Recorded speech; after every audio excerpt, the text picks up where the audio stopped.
Ball on Masson, brought to you by PNC Bank, for the achiever in you. By Ocean City, Maryland. Put your vacation days to good use in Ocean City, Maryland. Book now at OCOcean.com. And by Jeep. Visit Jeep.com to learn more. Everybody getting outfitted for a long night at the yard. It's going to be about a 2-hour and 10-minute rain delay by the time we get this thing rolling.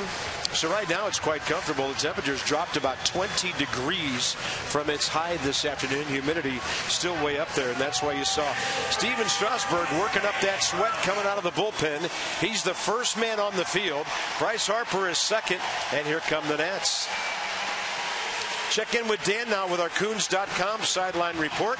When you're talking cars, you're talking Coons. Dan.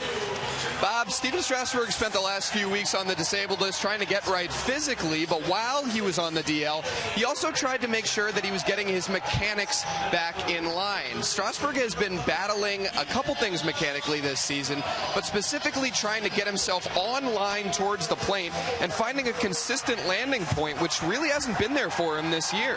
He threw off flat ground and did towel drills, which is where you just take a towel and you're throwing it in a throwing motion but not releasing the towel, trying to maintain a proper throwing motion towards the target, and he did that just in the outfield at Nationals Park, not even off a mound.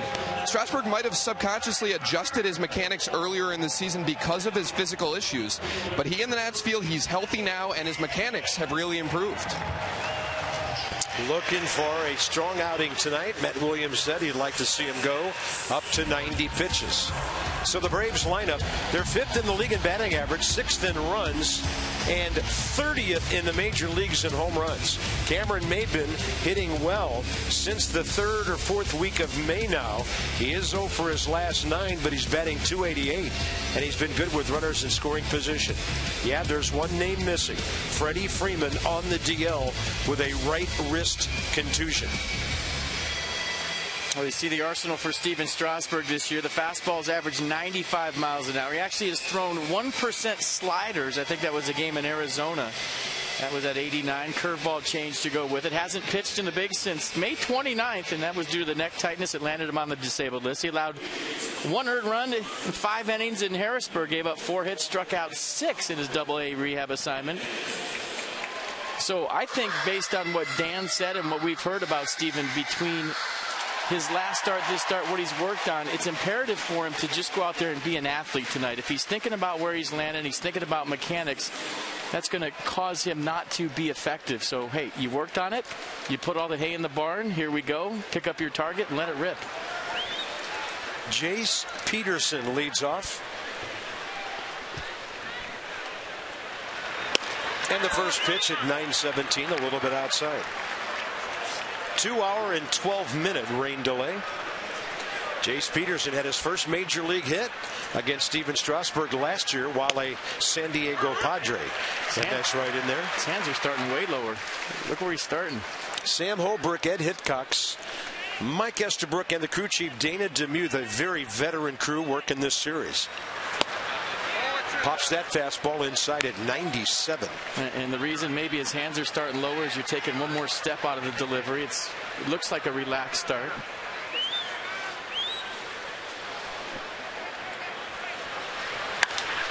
On a ball up, hammered to center. Span going back, and he's going to use 400 of that 402 to bring it in. A big deep breath, a big sigh of relief from Steven Strasberg. I'll tell you what, if this game started on time and it was 1,000,000 degrees like it was earlier today, this ball's out of here. A little cooler. Ball not carrying as much, and we're talking about the landing point and being online. We'll keep an eye on that tonight. But hey, you got to feel good. You got an out. It's been a while. Probably got to calm the nerves a little bit. Like I always say, whenever you miss as much time as Strasberg has, it's going to take you a second to relax. Yeah. Well, all of us city dwellers are still trying to absorb the hay is in the barn. I liked it. Yeah. Little farming reference. That means you did all the work. You've been out in the country on your day off? Yeah, you did all the work, and now you just go out and let it fly. Let it fly. I like it. 0-2 to Cameron Maybin, who's 1 for 3 career against Strasberg. And he goes with the breaking ball in the dirt after getting it to 0-2. Hats off to John Turnauer and his crew.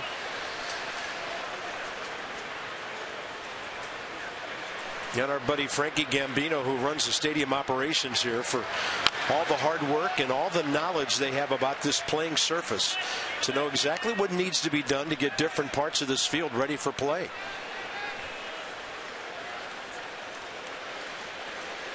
I mean, it not raining one day would help.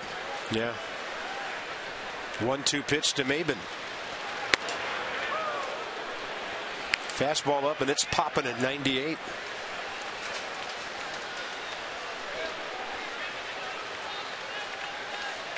Maben 235 for the Padres last year. Came over with Carlos Quentin in the Craig Kimbrell Melvin Upton deal.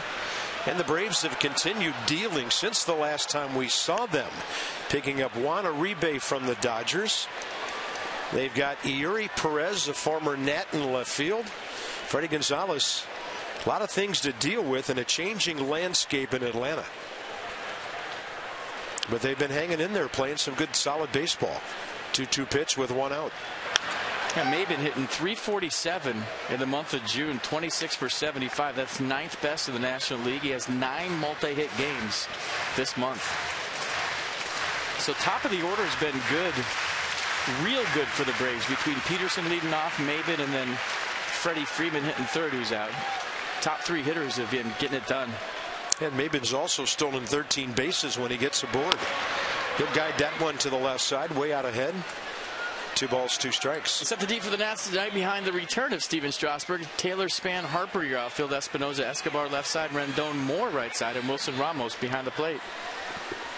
By the way, Mets with runs in the 3rd and the 4th. Curtis Granderson's hit his 10th. They lead 2-1 at Milwaukee, middle innings. 2-2 pitch, and Strasburg can't get it by Cameron Maben.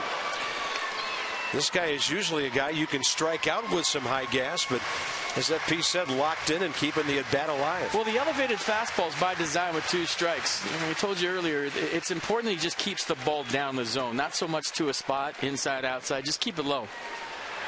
There he gets it, 97, tailing into the right-handed batter.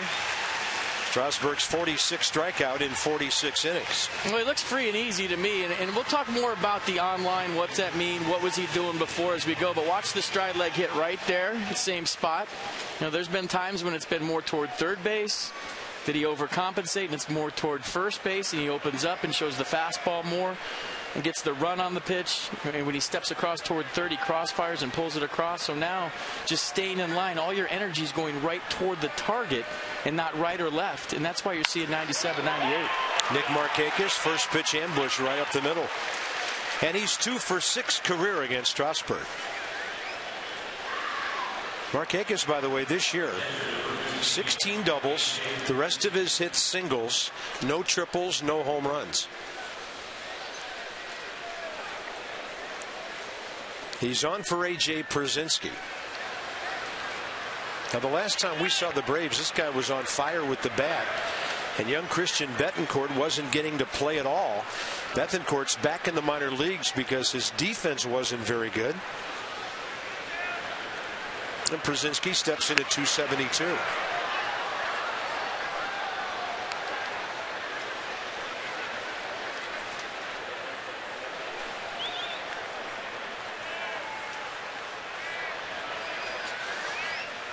.281 career hitter.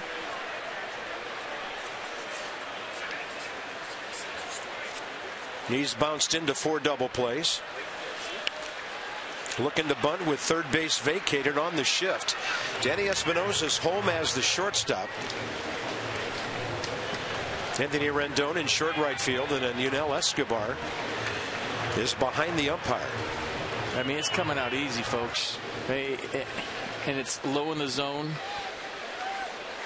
And he's touched 98 in the first. That's something we hadn't seen this year. He's touched 97, 98, but not in the first inning, right out of bed. Liking what you're seeing so far, if you're Matt Williams. 0-2 pitch, Przinsky up to foul it away. Inside the numbers with STG. 79 games against the Nats. Freddie Freeman, who wears out Steven Strasberg. And as mentioned, he's on the DL, retroactive to about 4 days ago with a right wrist contusion suffered on a swing at New York about a week and a half ago. And by the way, he won't be back when the Nats go to Atlanta next week either. That's low and outside. That might have been a changeup at 91.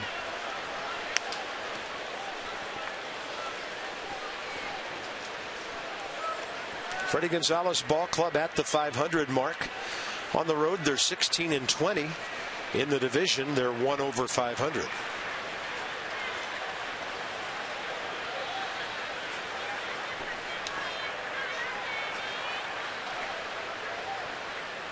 They asked Freddie today if he knew that Steven Strasberg was pitching. He said, yeah, the Nats gave him a heads up a couple days ago.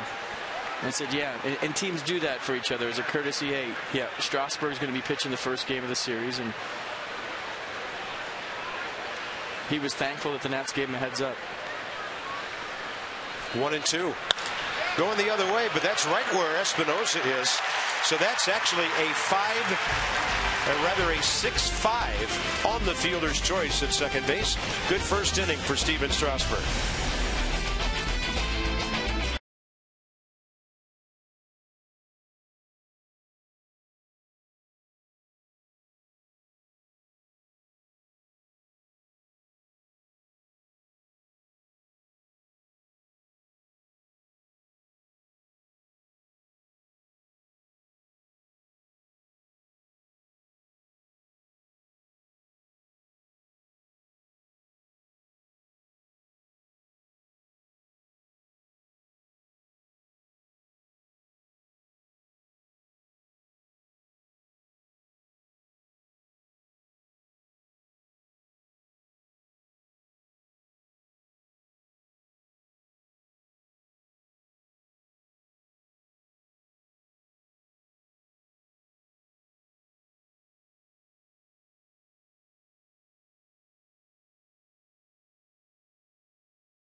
In 6 of their last 9 games.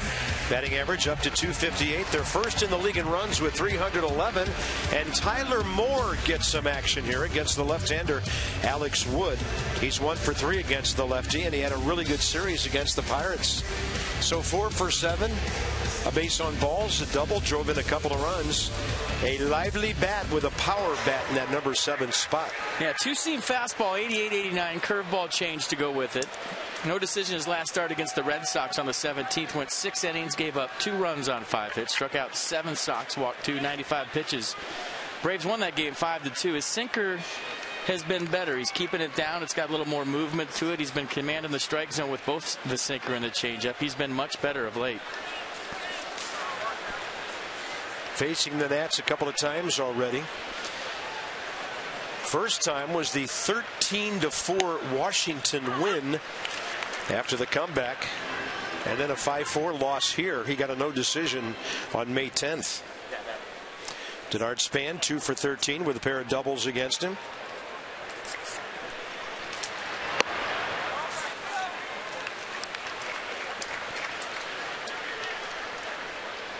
And Denard had 3 hits, a base on balls in the Pittsburgh series. 1-1. That ball well hit. Right center, heading for the scoreboard. It is up against the board. Grabbed on a hop by Cameron Maybin. And Denard Span starts the Nats night by hitting a ball about .385 to right center. That's one of the more aggressive swings I've seen Denard Span take this season. There goes the no-hitter, double style Denard Span right out of the gate. And you were thinking 1-0 Nationals. And watch him just kind of unwind on this ball, get some good extension, and you're wondering, is this ball going to carry out of here? And where did it hit? Looks like halfway up the fence. And that's how this one starts, a bolt off the bat of Denard Span. Then Anthony Rendon, so good at going the other way. He'll take a strike, tailing away from Alex Wood. Anthony's had tremendous success against him with 8 hits, including a home run.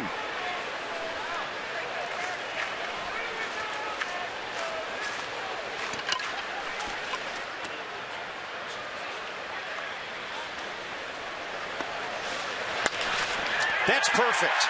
Talk about going the other way, moving the runner up 2 bags, and Anthony Rendon has his 5th RBI of the year, and that quickly. Back-to-back doubles. Folks are thinking downstairs it was worth the wait. Well, he's starting to heat up, and he's starting to feel it. Look at the foot down early, the relaxed swing, the timing coming for Anthony Rendon. By design, he's trying to hit the ball the right side for the ball club. He gets the bonus, a base hit and an RBI, 1-0 Nationals. Nice swing. Kind of tightened up the beard a little bit into just a goatee, too. Next up, Yunel Escobar.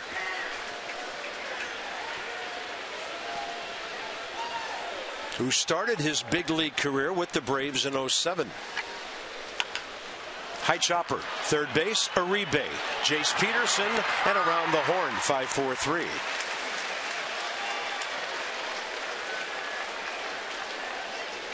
I said the defense for the Braves tonight behind Alex Wood. Perez, Maben, Markakis the outfield. Simmons, Uribe left side. Peterson, Chris Johnson right side. And A.J. Pierzynski behind the plate. Chris Johnson taking over for the injured Freddie Freeman, as Bob said earlier, on the DL. And Chris Johnson's had an injury-filled season, too. Braves turned their 79th double play. They're right up there in the top 2 in the league with the Pirates, who were just here. And Bryce Harper bats with the bases empty, but he's done damage against Wood in his career. 7 for 14 with a couple of RBIs.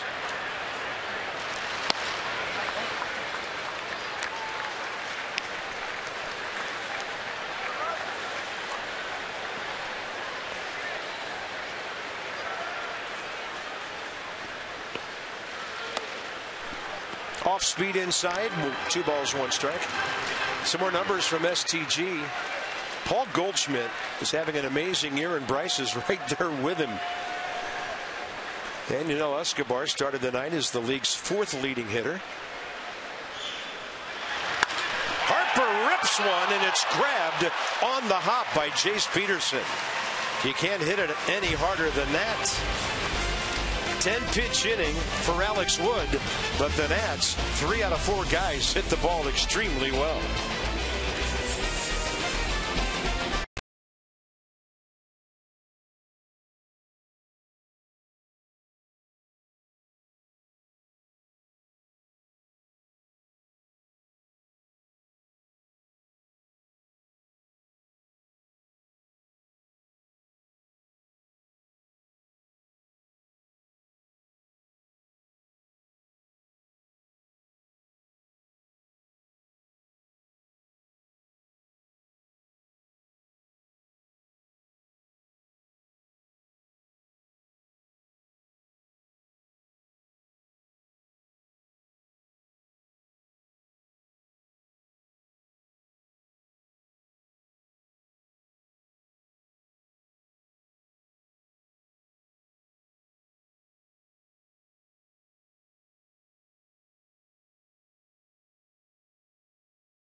So that's the sky right now. But anybody in the D.C. area around 8:45 saw this. One of the most beautiful sunsets you'll ever see. And we were just up here filling up our camera roll with pictures. I tweeted out one of the best pictures I've ever had on my camera of that sunset right there with no filter. Just amazing after the storms passed through. The sky on fire. Yeah, then the offense comes out the same way. Double, single. Nats have the lead. Strasberg back to work after an 18 pitch, 15 strike first inning. Juan Uribe started the season hitting .247 for the Dodgers in 29 games. They traded him to the Braves with right-handed pitcher Chris Withrow. That was part of a multi-player deal. Danny Espinoza knew he had time, even on the slow roller, 1 out. Celebrate U.S. Army Day. That's delivered by UPS at Nats Park as the Nats welcome the Atlanta Braves Thursday, June 25th. It's a 4:05 start. Representatives from the U.S. Army will participate in pregame ceremonies and will be honored as special guests for the salute to service. Go to nationals.com to purchase your tickets right now. It's an Arts band getting that inning off to a great start. Here's Chris Johnson, who's had a lot of hand problems this year, fractured it. Came off the DL May 27th.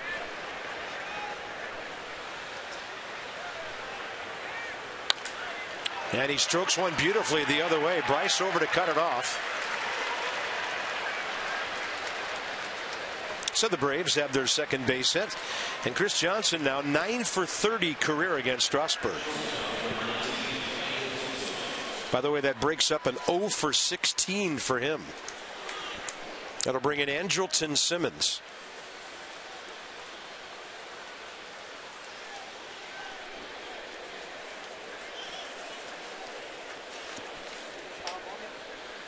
Seems like every time the Nats play Simmons, he's hitting somewhere else in the lineup. 7th tonight. Last time the Nationals saw him, he was the number 2 hitter. They've had him lead off. They've had him in the 8th spot. And he's on a 3-game hitting streak. Not that long, but he is during that time. 7 for his last 11. Yeah, two 4-hit games, against the Mets within a week on the 13th of June and the 20th of June. That'll get you going. 3 for 17 career against Strasberg, and a good scramble to the right by Wilson Ramos to keep that close. I mean, talk about what the Braves are doing right now. They just swept the Mets with DeGrom, Syndergaard, and Harvey. They come in here to play the Nats and their staff for 3 games. They go to Pittsburgh after this, and then they see the Nats in Atlanta right after that. So Braves hitters facing some tough pitching and coming off that big sweep in Atlanta with the Mets. Only the Giants have struck out less than the Braves have this year. They're just kind of a different team with the Uptons gone. Evan Gattis in Houston. They don't swing and miss that much. They've been putting the ball in play and trying to string hits together. A lot of concern about Chris Johnson at first, and I have no idea why. That's the second time Steven Strasberg stepped off and looked at him, and he's not a base stealer.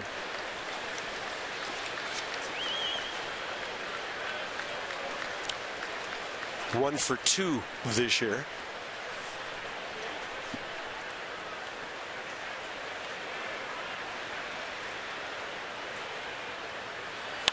And Simmons on a breaking ball pops it up. Danny Espinoza's the shortstop tonight. The Nats wanted to give Ian Desmond 2 games off over the weekend, but when Escobar came up not feeling well one of those days, Ian was back in the lineup, so he gets tonight off after the day off. So he should be well refreshed and ready to go tomorrow. You call it day off, you call it benched. I don't know which one it is. Home ERA, Steven Strasberg, since the start of the 2013 season. STG with some interesting numbers about guys who dominate at home. Shelby Miller, the Nats face him tomorrow night. They will miss Julio Teheran in this series. Shelby Miller, by the way, 5-3 with a 1.99 ERA overall. Somehow the Nationals missed him in those 2 earlier series. Well, whatever you want to call what's going on with Ian Desmond, Carp, I guarantee you this: when he gets back in there, it's going to be good. He's not going to hit like this the rest of the season. Track record's track record. Yeah. At least that's what Matt Williams is hoping. That's what Ian Desmond's hoping. Yeah. That's what Ian Desmond knows based on his comments the other day. I mean, it's so weird for me just to write down his name in the extra men box at the bottom of the scorecard. Right. He's been an Iron Man. He just plays. That ball, right field line going foul. And this is Yuri Perez, signed by the Nationals at the age of 16 back in 07. He played in 13 games. Stole 3 bases, had a hit at the end of 2012. 1 for 8 in 9 games with a steal in 13. But he broke his foot in May of last year and never played anywhere but AAA Syracuse. He hit .311 there. Nats designated him for assignment September 18th of last year, and the Braves picked him up. You know, we called him Yuri Perez. Then he told us it was Yuri. And I talked to the Braves guys today, our buddies Chip Carey and Joe Simpson, and they said everybody's calling him Yuri Perez again. Yeah. I mean, so I said, hey, you're the home team for this guy. We'll go with you. Why would you want to start your name with an E if you're a baseball player? I mean, that's a good call. Yeah.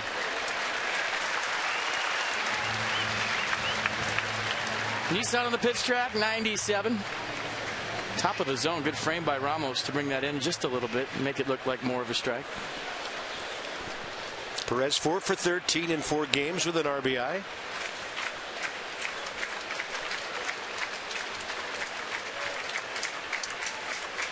And a 2-2 slapped out to short. Espinoza and Rendon again. And Steven Strasberg has given up only 1 ball for an out into the outfield. First 2 innings.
And what's always one of the better series all year long, July 3rd through the 5th, Nats Park, Independence Day weekend. Well, Nats will look to avenge last year's postseason loss against the defending world champion San Francisco Giants. It says Madison Bumgarner and Buster Posey on the read, but I'm going to go with Joe Panik and Matt Duffy because those guys are having good years. Call 202-675-NATS or visit nationals.com to get your tickets today. 11 o'clock start on the 4th, I believe. And I like that. Gives you the rest of the day to celebrate the 4th. Come out to the ball game early. You're done early. And then you just become a pyromaniac after that. It's a patriotic thing to do. It is. Shoot things into the sky. Yep.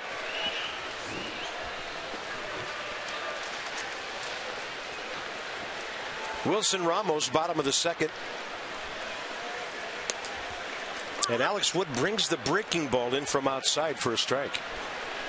10 pitches, 7 in the zone for him first inning. Ramos 3 for 12 career against him, and that fastball off the plate inside.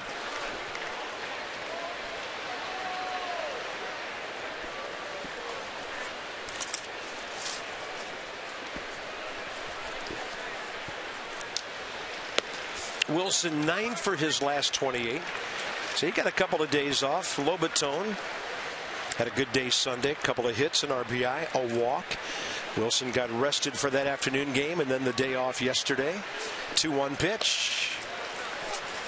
Changeup drifting outside, ball 3. The Braves have lost 5 consecutive games against the Nats, and they're playing well. But the reason I think this first game is so important is you want to set the tone. They were playing Ramos right up the middle with Jace Peterson. You don't want the Braves coming into your ballpark thinking they can push you around for 2-3 days. So game 1, very important. You beat them 5 in a row. You don't want Freddie Gonzalez's team getting any kind of confidence or keeping the confidence that they have coming off the weekend sweep. Danny Espinoza next. The all-time series, it's getting closer. Braves 97, Nats 92. Washington over the years 8 over 500 in D.C. against the Braves, and 7 of that here at Nationals Park. Beginning with the Zimmerman home run back in 08. Fly ball for Yuri Perez. 2 down. If he drops a fly ball, then we have to call him E-Yuri. That makes him E-Yuri. Jordan Zimmerman, Shelby Miller, quite a matchup tomorrow night. Doug Fister and young Matt Whistler on Thursday. Then the Nats go to Philly. Odd starting time on Saturday, and then a standard 1:30 on Sunday in the city of brotherly love. They're starting to recycle back through the division, and then right from Philly down to Georgia to play the Braves again next week. Tuesday, Wednesday, Thursday. Another off day next Monday. Tyler Moore 1 for 3 career against Alex Wood.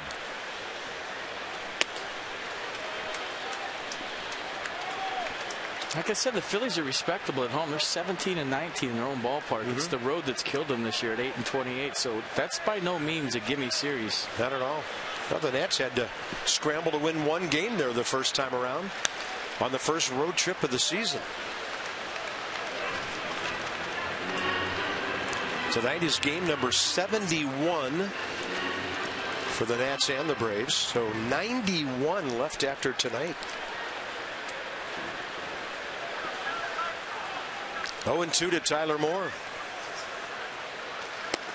That means the magic number is 90 to win the division. Let the countdown begin. Yeah. I have my magic number 90 t-shirt.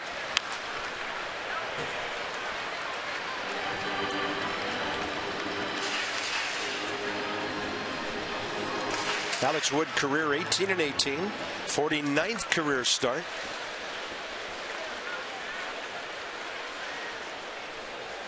And a 301 career earned run average coming in. Tyler Moore fights one off.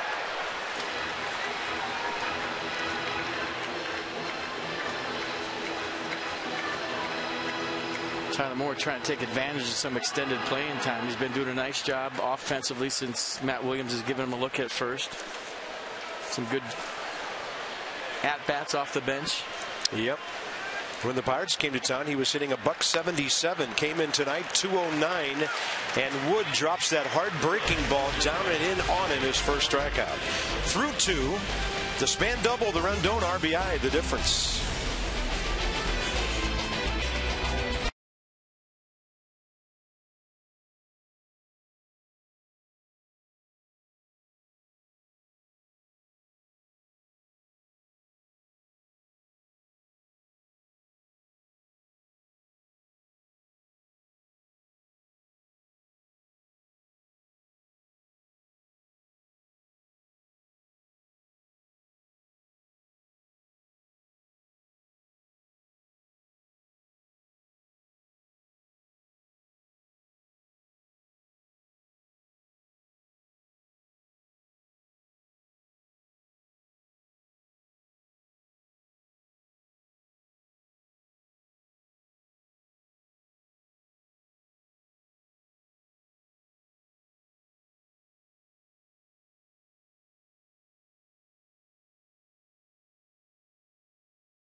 Premier PGA Tour golf event. The Quicken Loans National join host Tiger Woods July 28th through the August 2nd, or just August 2nd, at Robert Trent Jones Golf Club. For tickets, go to QLnational.com. How about that U.S. Open finish? Wow. About 2 million guys saw that 3-putt by Dustin Johnson and said, that's me. You couldn't hit it any softer than he hit it, though. Those greens. What a nasty golf course. We go to Seattle in 3 years. We may have to try that. Nasty, tricky, gimmicky. Yeah. However you want to put it. I don't think they're going to see a U.S. Open for a while. 0-2. And I think those were all Seahawk fans on that golf course. They had a good time. Alex Wood 4 for 23 this year. And Strasberg goes 97 up and in for his second strikeout. First time through the order, Braves go 2 for 7 with a pair of singles. Time for Toyota Case for Kids. The Washington area Toyota dealers want to help children and their families by making a donation of $37 to the Children's Inn at NIH for every strikeout by a Nats pitcher this season. That was a big out right there. You remember the last time Alex Wood played here at Nats Park, he had a 3-for. He's got 7 hits in his career, and he had 3 in one day against the Nats.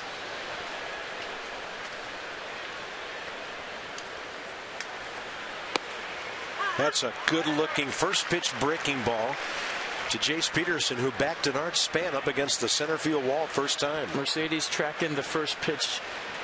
Get me over curveball. That's big. Throw it for a strike early, bounce it late. Throws him another one, and that's just as nasty. Getting to the outside edge.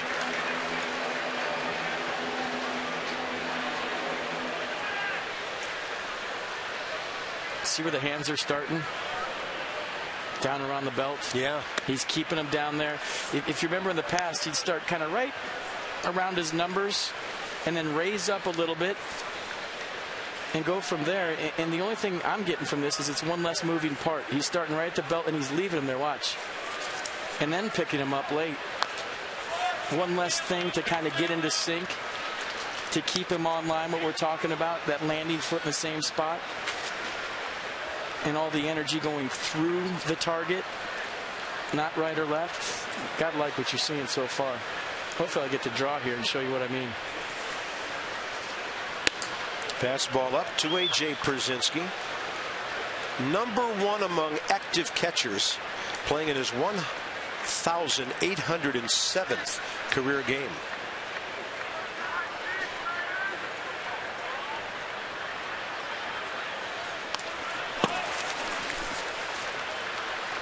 Debuted with the Twins in '98.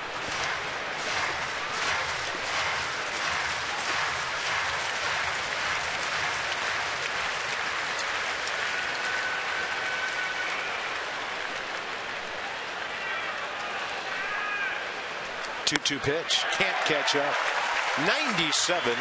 2 Ks in a row and 3 in the game for Steven Strasberg.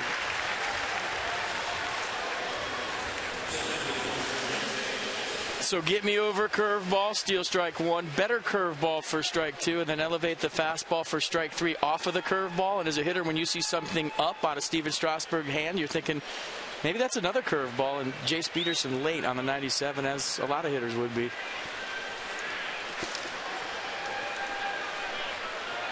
Maybin next. He waged a pretty good battle, fouling off a bunch of pitches before striking out first time up.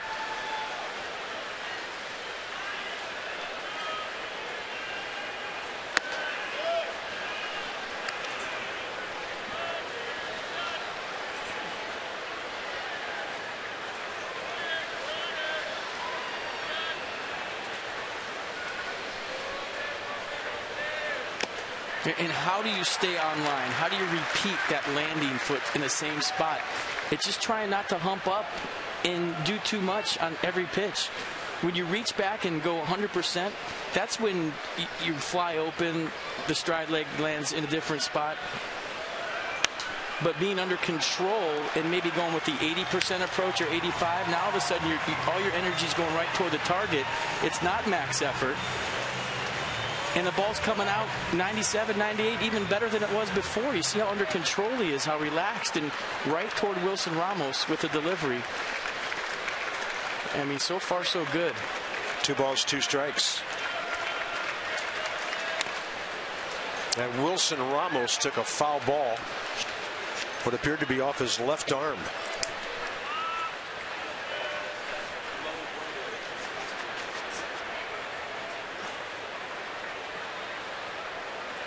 Giving Wilson Ramos a second.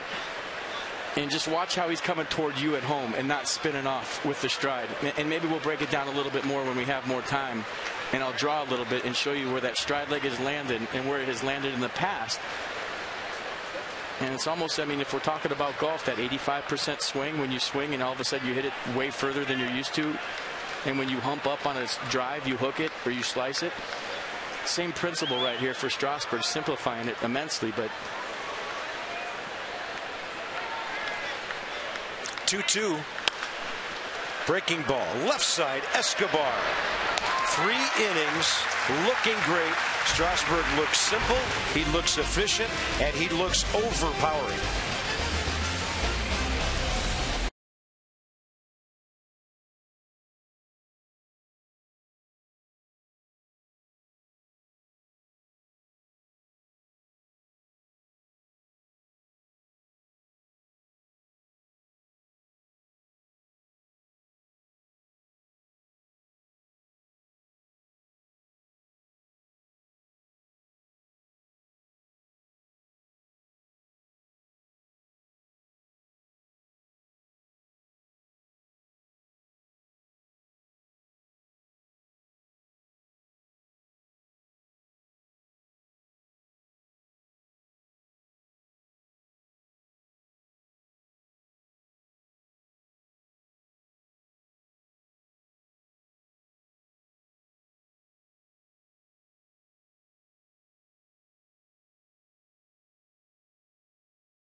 Important connections. 1-0 heading to the bottom of the third. 2-hour, 12-minute rain delay.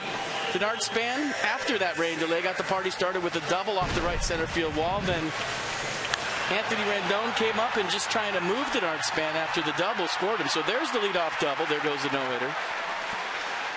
And Anthony Rendon doing a nice job of getting the pitch to do it with, up and away. Drives it down the right field line, 1-0. And you remember last year when Span and Rendon both got on base together, the Nats were 190-0. That was historic. That's in a 162-game season. So when they both get on, they got a good chance of winning. Taylor, bottom of the third. Michael A. has been on base 13 games in a row and 17 of his last 21. And most of that batting in the number 8 position. Very impressive. Coming off a 5-hit series against the Pirates, including a 2-for-4 Sunday. Against Alex Wood, he's 2-for-6 with a double.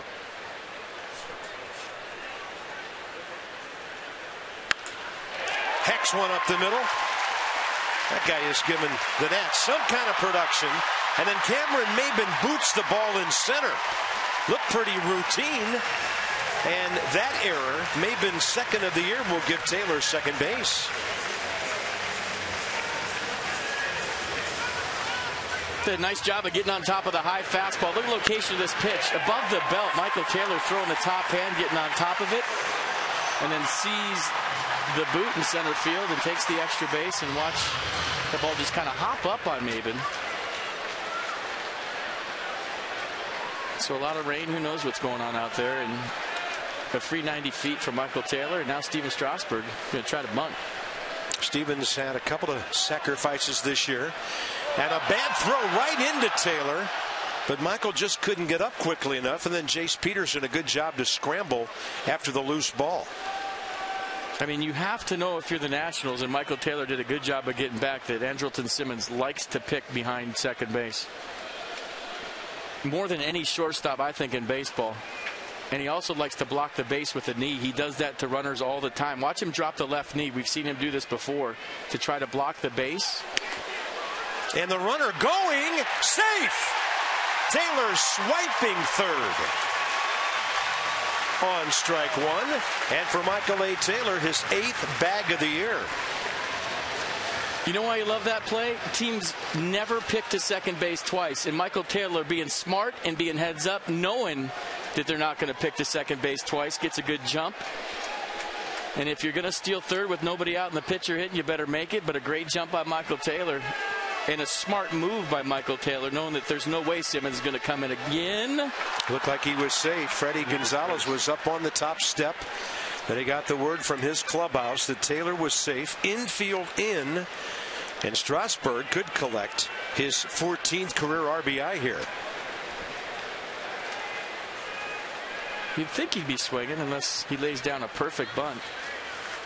He's swinging. No chance for Taylor to go anywhere. Wood to Johnson for the first out. Is that a masser out right there? Yeah, that was Phil Wood to Dave Johnson. Bob FP and Dan, a rainy night in the district, and now all is well. The Nats lead 1-0, and Denard Span will try to make it 2.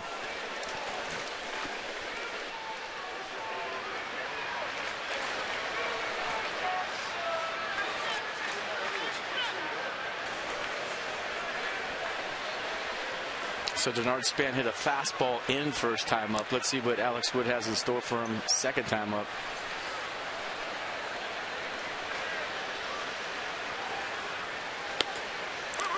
.90 right in there. Last place he was looking, same pitch he hit for a double. Crazy how that works. Denard 20 RBIs on the year. He's now hit safely 8 of his last 9 games and 9 out of 13. He's been on base 16 games in a row. That's outside.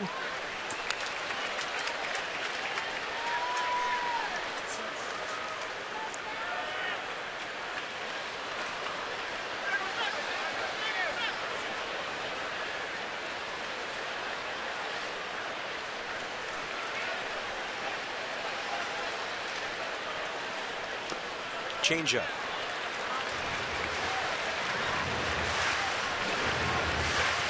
Watch Michael Taylor at third and wonder if Matt Williams has the contact play on. He's getting down the line as far as Juan Uribe will let him. It's always hard to contact play with a left-handed hitter if you're the base runner, because it's a clear throwing lane for the catcher to pick you off after the pitch.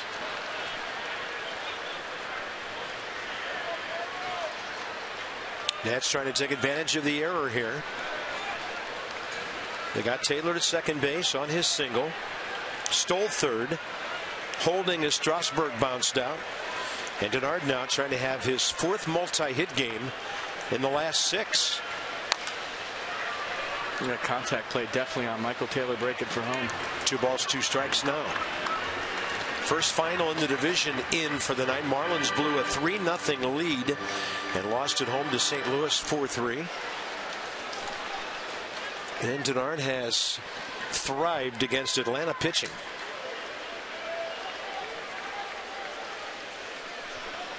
Yeah, Giancarlo hit his 26 in that game, so he's 2 ahead of Bryce.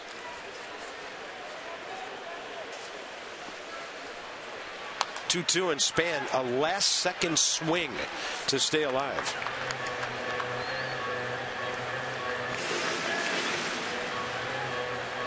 So what's the contact play? If I'm at third, I'm looking for the down angle off the bat of Denard Span, and I'm going. If I see it this way, I'm scrambling back and tagging. So I'm watching the ball off the bat if I'm Michael Taylor and just looking for it low. When I see the contact and it's on the ground, I'm taking off. If it goes up, I'm scrambling back and I'm tagging. If it's a line drive to an infielder, it's a double play. That's the gamble you take.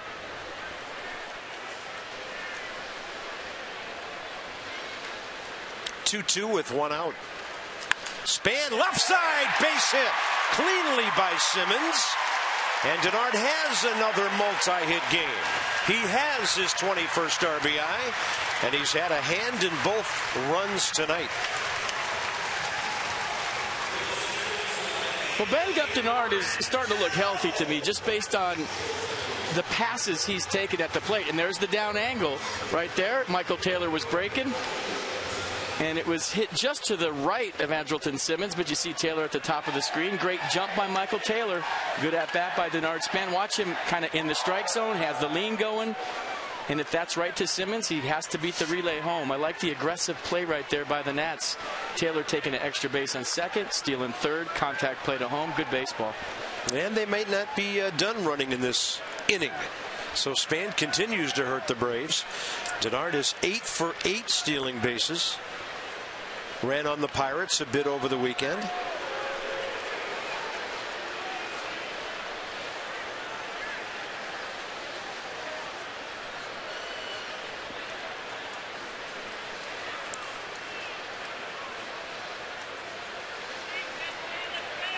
Anthony Rendon 9 for 14 against Alex Wood now after that hit in the first, and that's outside.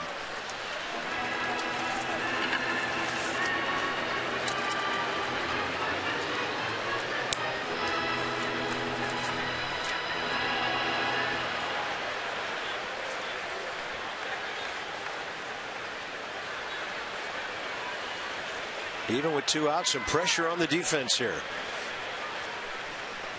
Considering 1 out, pardon me, considering who's at first and who's in the box.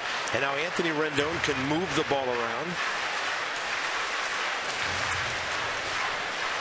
And then you have one of the league's leading hitters. In fact, 2 of them in a row on deck and in the hole. Target away.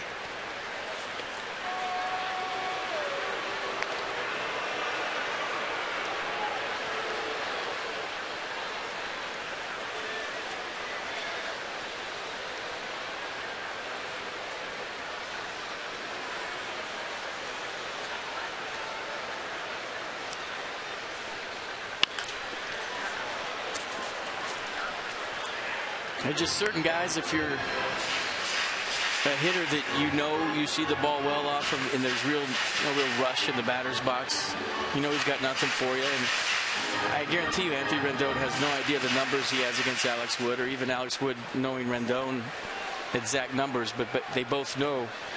Wood knows that Rendon owns him, and Rendon knows that he owns Wood.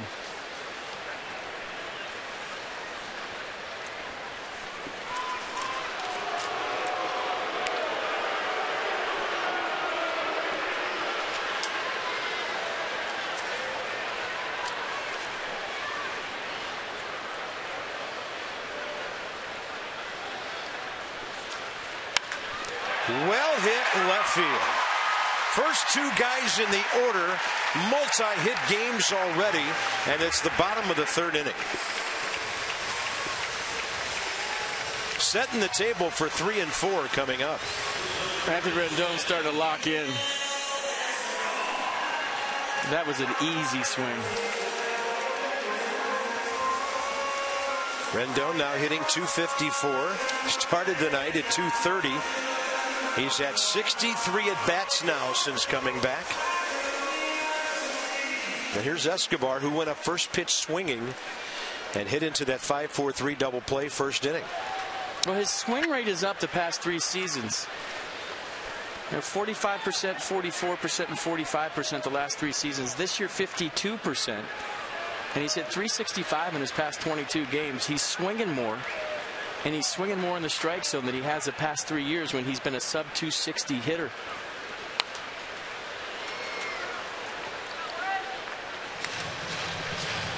Trending beautifully this year.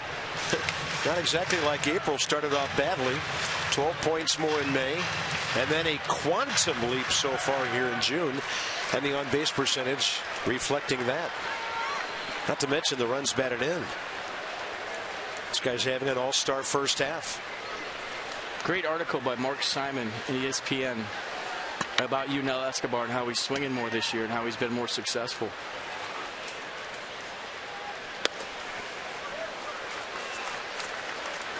At-bats ending with a pitch in the strike zone this year. He's hitting 390. Past 3 seasons, 267, 279, 280.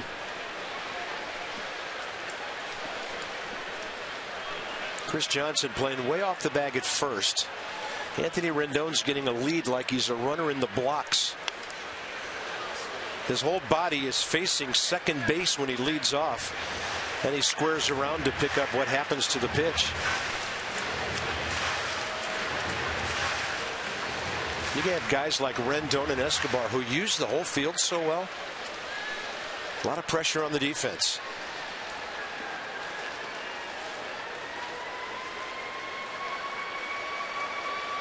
On your mark.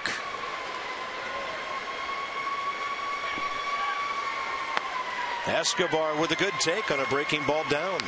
2-2. What you see all of a sudden, the depth of this lineup, Span will make you work, Rendon will make you work, Escobar's going to make you work, Harper's going to make you work. So the first 4 hitters now, whoever's facing the Nationals, if they're all locked in like they are, you're going to have to throw 6, 7, 8 pitches to all of them every at bat.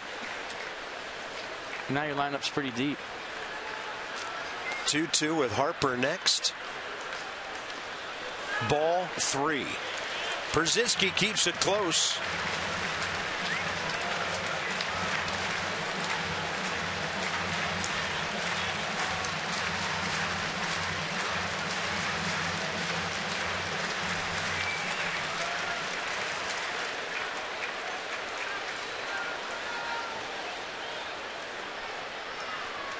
Simmons trying to keep Span near the bag.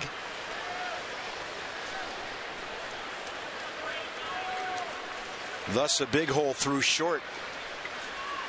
And a 3-2. He's well out ahead.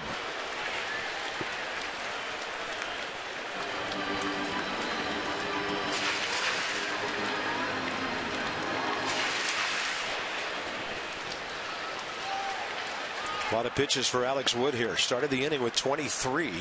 He's at 44 with 1 out.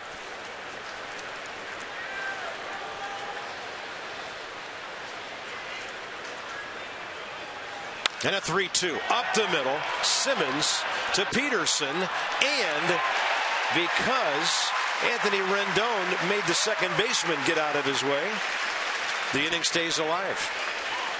That's a big double clutch by Jace Peterson. It extends the inning to Bryce Harper. So what looks like an inning double play, watch Peterson bobble the ball. I don't think it really had anything to do with Rendon. He just bobbled the exchange. And now Bryce Harper gets a chance, and you see the claps in the dugout for the guys on the bench. They know Bryce Harper gets the hit.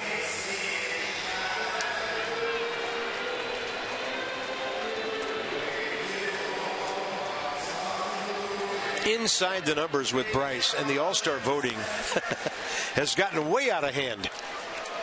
9.2 million for Bryce Harper. It's a landslide. Jeep bringing you some lofty numbers. Harper hit the ball extremely hard first time. Jace Peterson jumping up to grab it.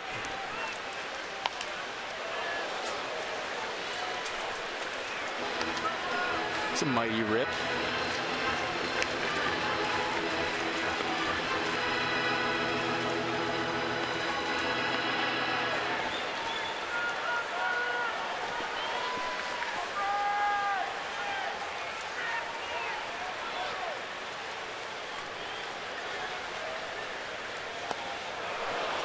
.82 ending up well outside. 0-2. Pretty good curveball right here from Wood. Bryce Harper thought it was a fastball.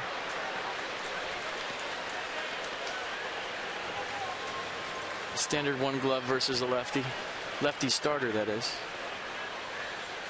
And Harper guides that one into right. Hit it hard. And back to grab it, Nick Markakis. So the Nats had 3 singles in the inning. They doubled their lead 2-0.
Strasberg stayed online, what Matt Williams is talking about, Mass and Dan, everybody talking about.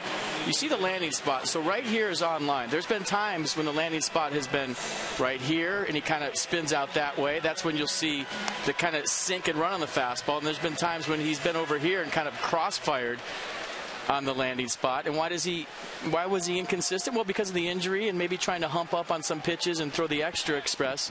But right there, you see he's kind of hiding the ball. There's a little deception. His chest isn't wide open where you're seeing the fastball, and it's easier to hit even if it is 97.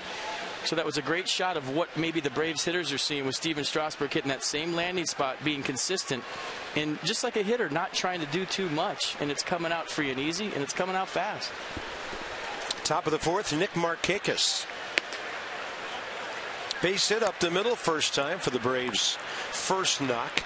Chris Johnson would have one in the second. And now Strasberg has retired 5 straight.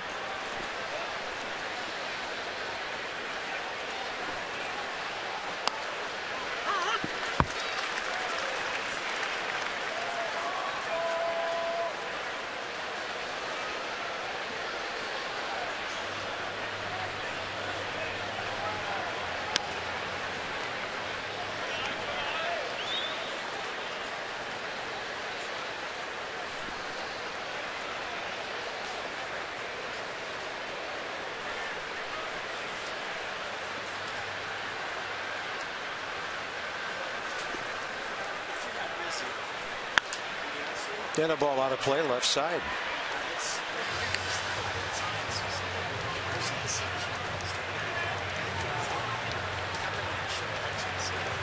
Braves signed Markakis December 5th as a free agent.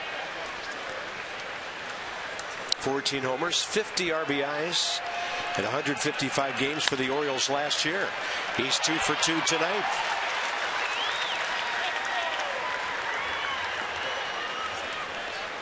So the number 3 man aboard, leading off the fourth with Brzezinski and Uribe, the next two. With more on Steven Strasberg, here's Dan. Bob, one thing that we've seen Max Scherzer do in his starts this year is after he comes off the mound, he'll go down the tunnel to the Nationals clubhouse. It's a way for him to cool down temperature-wise and to formulate a game plan for the next half inning. Now, Strasberg has also done that after his 3 innings today, a switch from his normal routine. That could be just coincidence on a muggy night, or he could be pulling something from Scherzer, trying to stay cool and come at hitters a different way with a little bit of a game plan. Attacking Brzezinski on a foul ball straight back.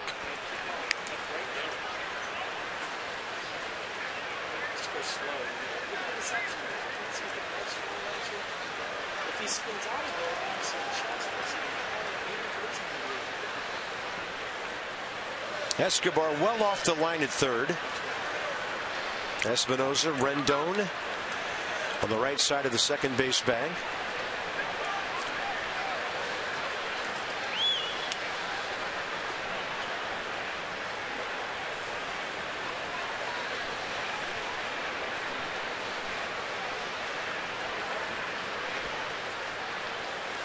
In the 0-1, fouled off to the left.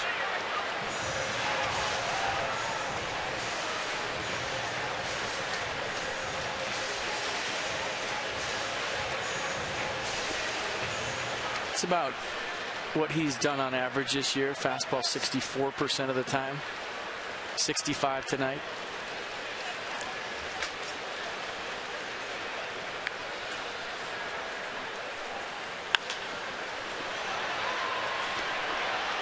Thirteen Atlanta batters. 5th time Strasberg has had an 0-2 count. For the Achiever in UPNC Bank with our minor league report. Good for Tony Gwynn Jr. Memories of his father and a walk-off single to beat Buffalo for the Syracuse Chiefs on Sunday. Extra base hits, RBIs, 20 runs for one of the classiest guys we know, Tony Gwynn Jr.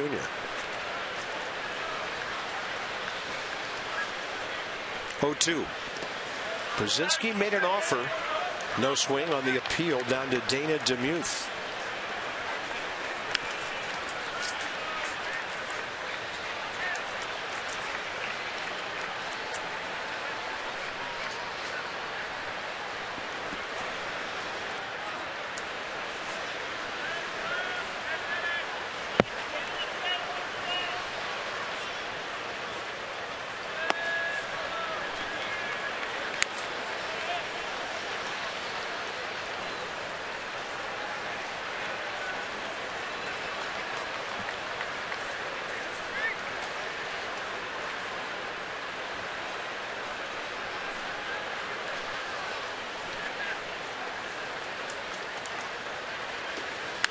2-2.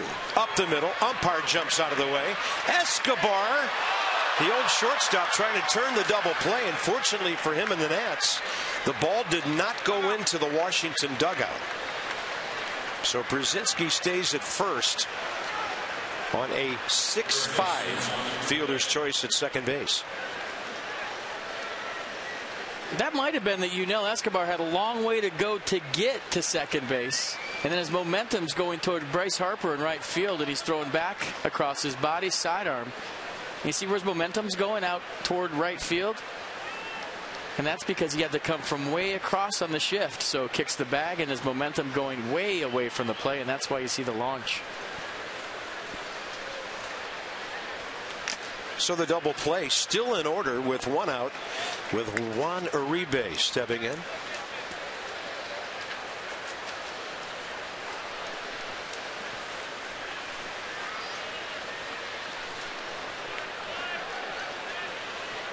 When you started broadcasting big league games 32 years ago, was it? Did you ever think you'd mark down fielder's choice 6-5 on a force out at second base? Twice. It's happened twice tonight. The answer is no. I mean, back then, shift is what you did with your standard transmission car.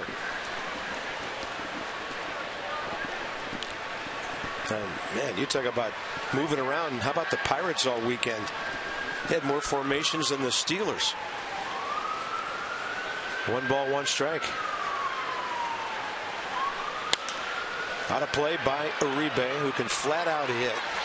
He's been on 2 world championship teams. White Sox back in 05. And the Giants in 2010. Last 4+ years with the Dodgers.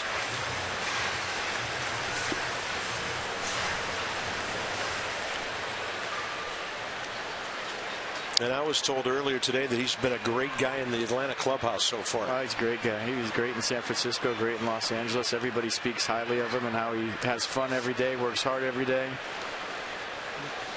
And they're saying what a great third base he's playing, too. Upstairs, and no way to reach that. 2 out. Strasberg, strikeout number 4. By design, elevated with 2 strikes. Here it is, hit it. And Juan Uribe cannot take the one up in his eyes at 97. Chris Johnson next. Base hit the other way. First time up.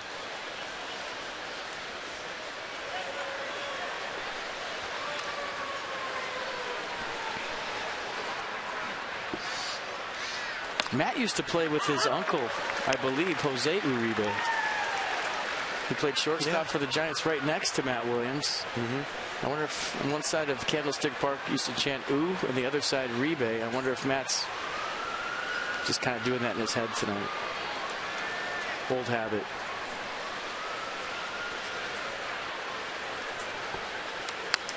Probably not. I just want to tell that story. It's, yeah, I remember Jose Uribe. He was slick at short. He was. He used to take batting practice in the off season where people would throw him popcorn so he could work on his off speed.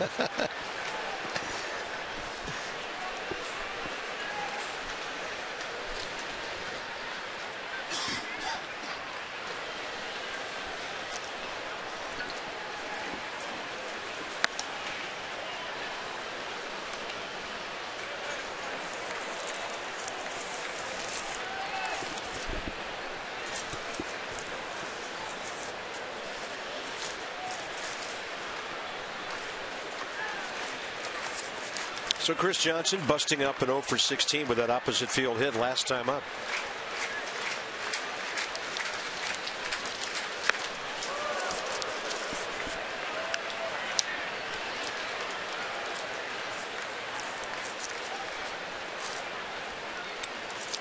Juan Uribe is Jose's second cousin, so nailed that first time.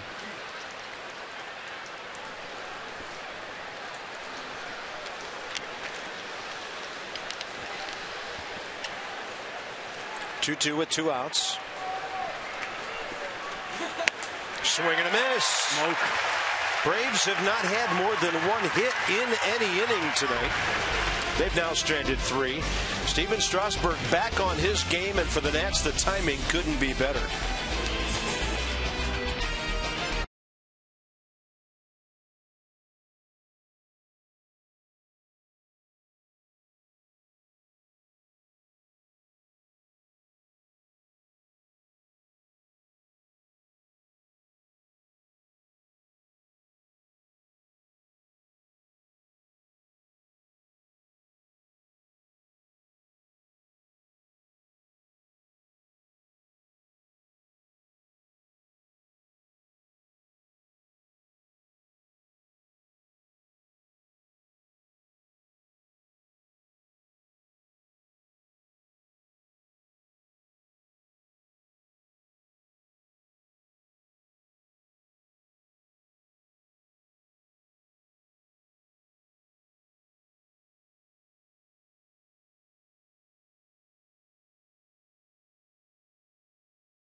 Hawaii 5-0 music while this was happening.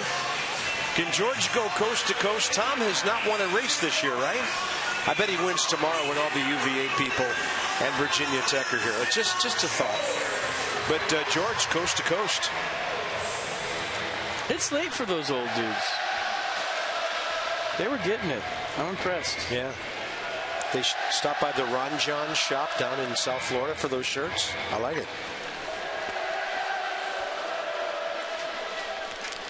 Bottom of the 4th inning. Ramos, Espinoza, Moore. This trio went 1-2-3 back in the 2nd. But the other guys have scored 2 runs on 5 hits. Bryce Harper, a frustrating 0 for 2, stinging the ball twice. And that's a strike to Ramos.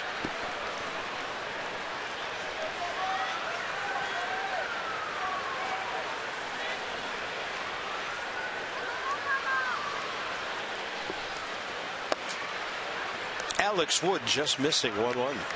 For Wood, 48 pitches, 35 strikes in his first 3 innings.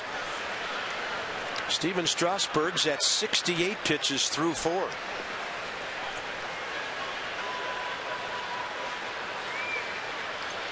Ramos rips it to left. And even with Simmons playing him to pull, no chance for the Atlanta shortstop to get to it. Yeah, funny watching that sequence. A.J. Przinsky went changeup, shake, slider, shake, fastball in. I'm thinking to myself, no, that's not where you want to go to Wilson Ramos right now. He's sitting dead red. So he went fastball in, and Ramos ready for it. The old say, never shake, crash off.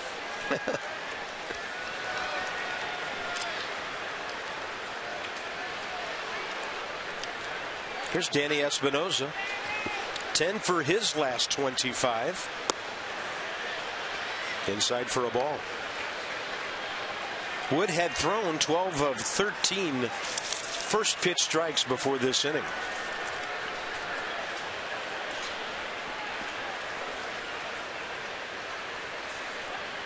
Breaking ball left side. Tough play. Uribe picked it beautifully, and Espinoza beats it out. And there aren't a whole lot of guys batting right-handed in this league who beat out that would-be double play ball. Well, Uribe made a nice glove play, and then he had trouble on the transfer. He's shaking his head right now because he traveled a little bit. He wanted to get rid of that a click faster. So he gets the tough in-between hop. Watch the hop. Nice play there, but then he can't get it out. So the extra 2 steps that he took allowed Danny Espinoza to beat the play. Just goes to show you how quick the game moves at this level. Just a little stutter step, a little reach into your glove twice allows the fast Espinoza to beat it out.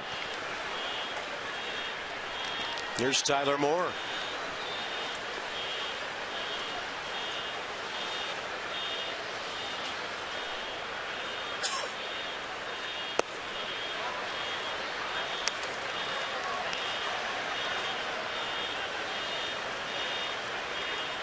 Brewers have picked up a run. They're tied with the Mets now in Milwaukee, 2-2, 7th inning. I was about to ask you if that was your car alarm, Coach. Mets have lost 5 in a row.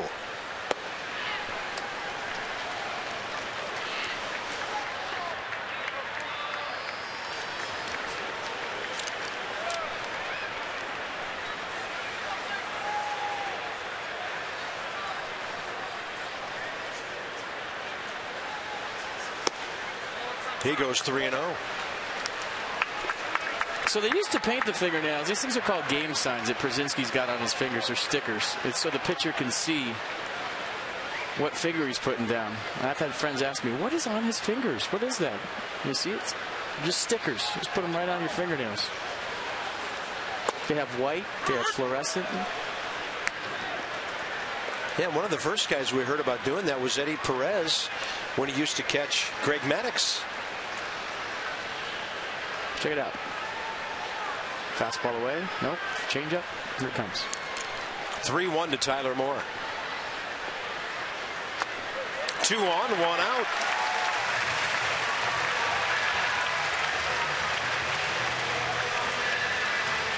So for Alex Wood, first walk tonight.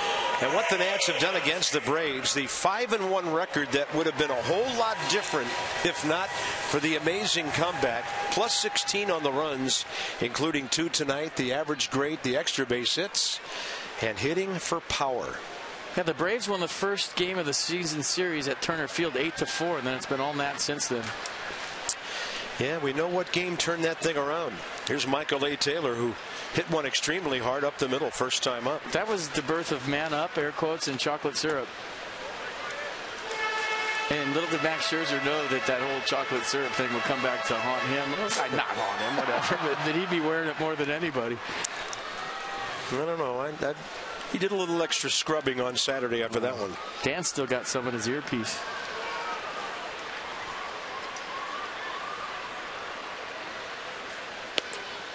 One of the best quotes of the day. There goes the suit. 2-0. Not by Max Scherzer, by Dan Coco. I'm telling you, the guy he interviewed and the guy that poured the syrup on him can really afford to buy Dan a new suit. So I don't think he has any worries. Yeah, come on, guys. Yeah, a new suit, that's like changing your couch.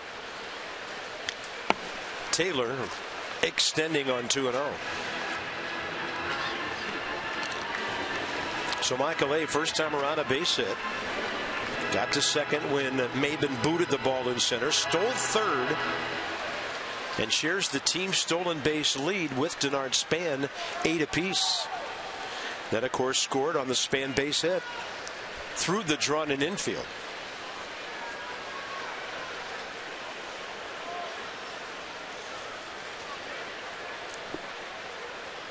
Taylor, good job of laying off the change. The more you see Michael Taylor play every day, the more you're liking what he's bringing to the table.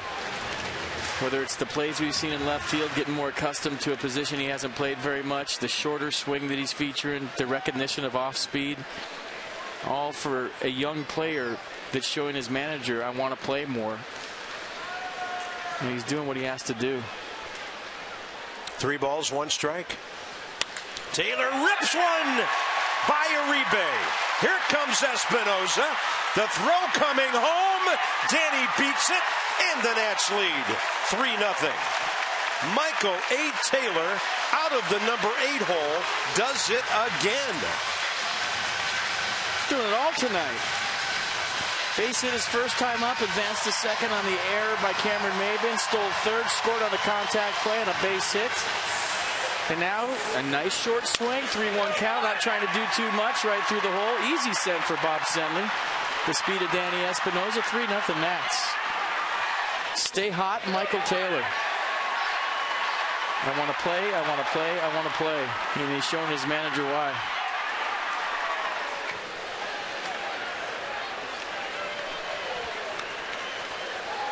Michael A. Taylor, batting average rising up into the 260 range now. 1 out, 2 men aboard. Strasberg looking to bunt, or is he?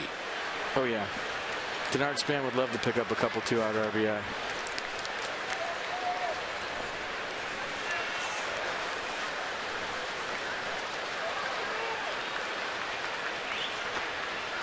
Squares around early this time. Lays it down. It checks up perfectly.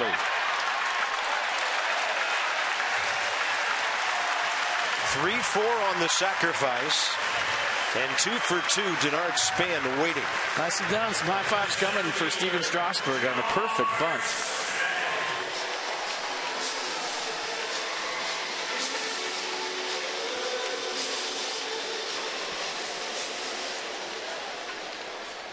I mean, that's perfect form. I mean, we showed you during the rain delay, he was working on every aspect of his game on the disabled list. Hitting, bunting, gone over the pitching mechanics. Nicely done.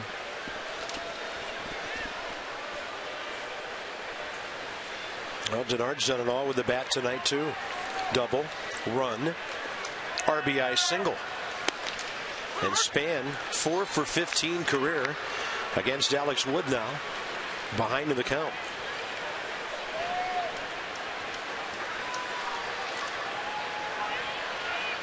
Nats, good job of adding on here as we move to the middle innings. That's inside, 1-1. Just the way Denard Span is taking the Alex Wood offerings, he's on them. I mean, you see right there, he's seeing him big, foot down early. He was on time. Just a matter of getting a good pitch now. And the guy behind him's 2 for 2.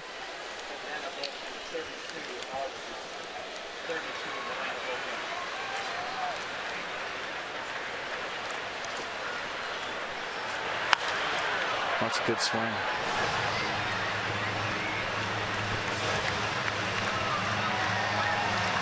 David Aardsma getting ready in the Atlanta bullpen with their starter up around 70 pitches on a muggy night in the 4th inning.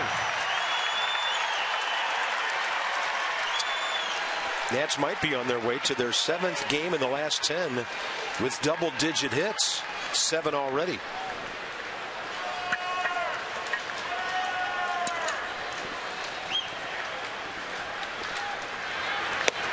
Way inside, almost got him.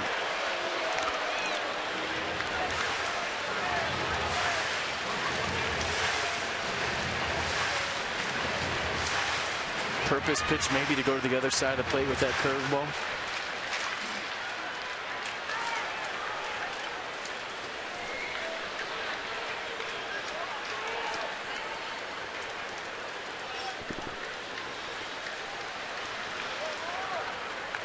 Two. Span hits it hard. Another line drive to the second baseman, Peterson. But the Nationals get another run on 2 hits and a walk. Adding on, it's 3-0 after 4.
Top of the 5th inning. The guys out in left center field have a bird's eye view of this one.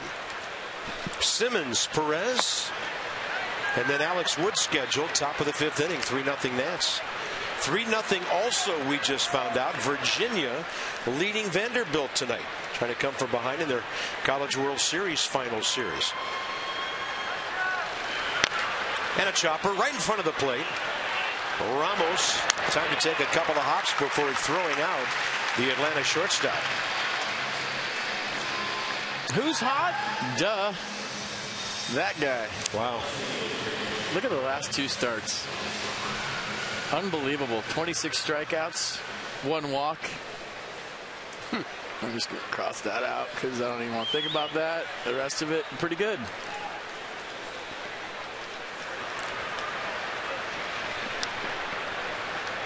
Looks good in a clean uniform, doesn't he? He does. Celebrate the season with American Standard All-Star Sales Event. Visit MidAtlanticComfort.com for amazing rebate and financing opportunities. Yeah, if he would have had that white jersey on the other day, oh my. I think he's had the red jersey on even in Milwaukee, right? I believe so. By the way, the Brewers, speaking of that town, picked up a run, bottom of the 7th. They lead the Mets 3-2. That's a game and a half up on New York and 2 on these Braves. Yuri Perez bounced out to short first time. I was listening to MLB Network yesterday on the off day, and they were talking about Max Scherzer as an MVP candidate in the National League already. How about that? Let the discussions begin between the right fielder and the pitcher. And those 2 guys feed off each other. Bryce has 10 of his home runs in Max Scherzer starts.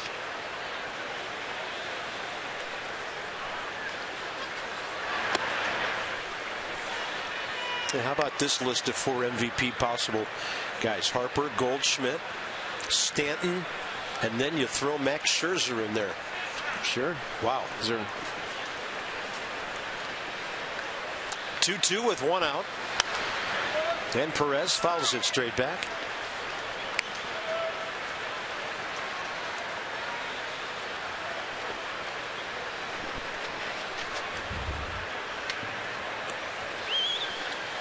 So if he can get this 5th inning taken care of, Steven could go 6 tonight. Matt Williams wanted to see him at least at 90 pitches. But, I mean, what we've been talking about with Steven all night long, the fastball is where it's been all year, really. Maybe a tick above tonight.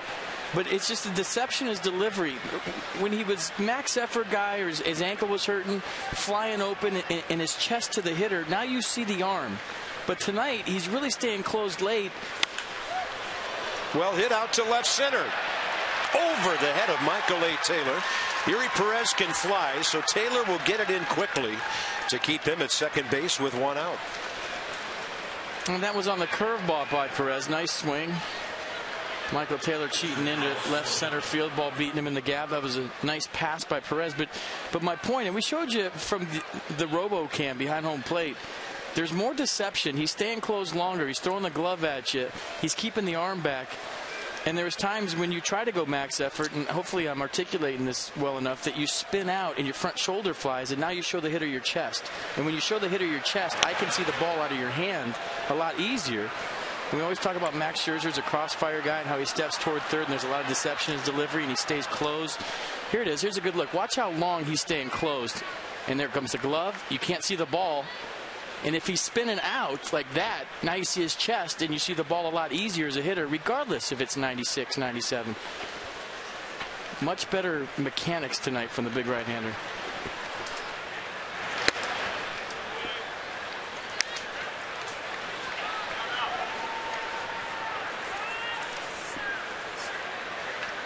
Alex Wood, 4 for 24 this year, with 4 runs batted in. And that 96 too much for him.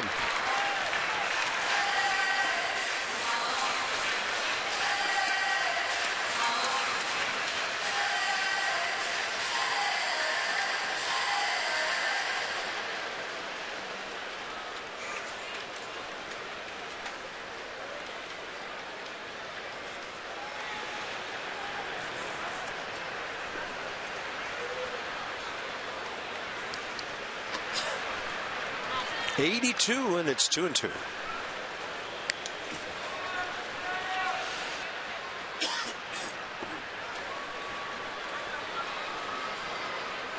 Trying to get through this 5th inning.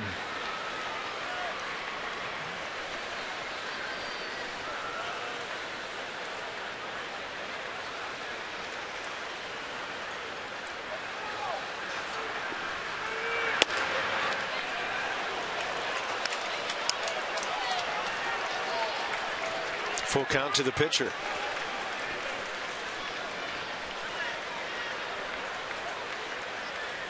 Braves have a runner at second for the first time tonight.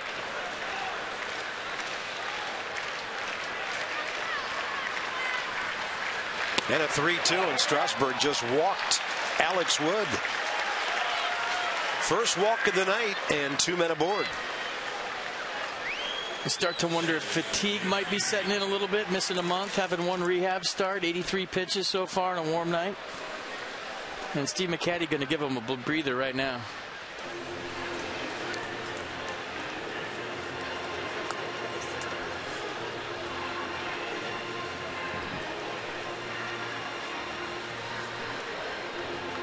Yeah, it's not a video game. You miss a month, all of a sudden the legs start burning.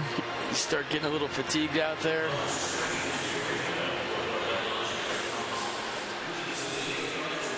I always talk about how fast the game moves at the major league level compared to the minor league level. You add the adrenaline to it. You remember Doug Fister's first start back off the DL, kind of hit the wall in the 6th inning, understandably. Not a video game.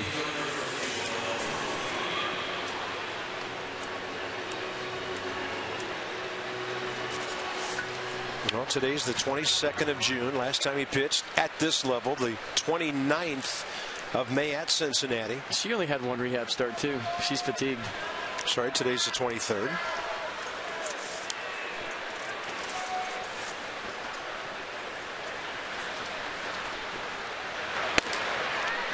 Plenty left in the tank on that one.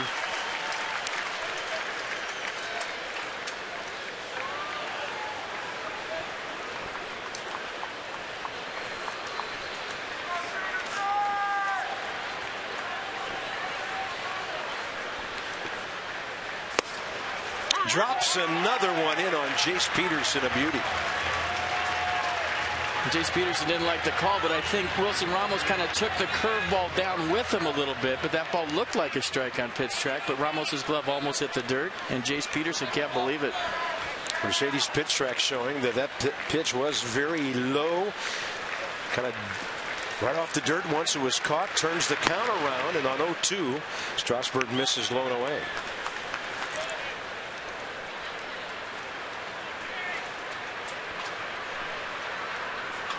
3-0 Nationals, with the Braves mounting something, at least trying to, against a tiring starter here in the 5th, and the bullpen phone just rang. 1-2 pitch. Inside.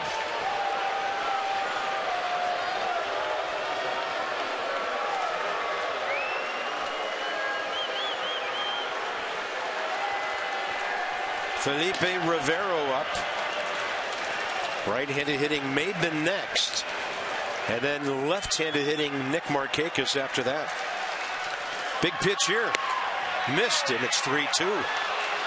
Well, everything you got could be with your best pitch. Here's my best 3-2 bolt right down the middle. I haven't seen very many change-ups from Steven Strasberg here tonight. It's been primarily fastball curve, but here's the express.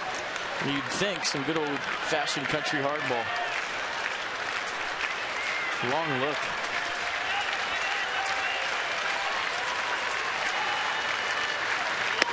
Swing and a miss on 96.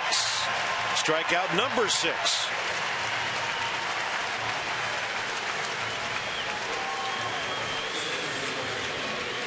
You see the buckshot on the pitch track, and Steven Strasberg just goes with the old fastball, the same one that Jace Peterson was late on for strike 1, almost identical spot, maybe a little bit lower for strike 3.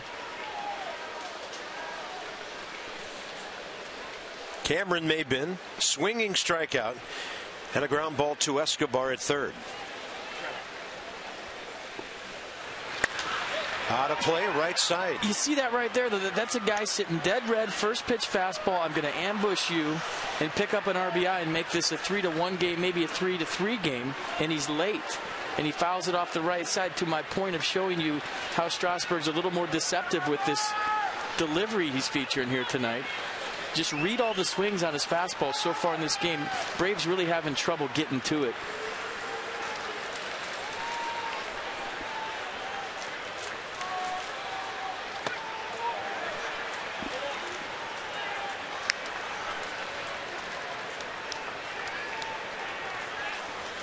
Yeah, not too many changeups. 1 or 2, 3 maybe.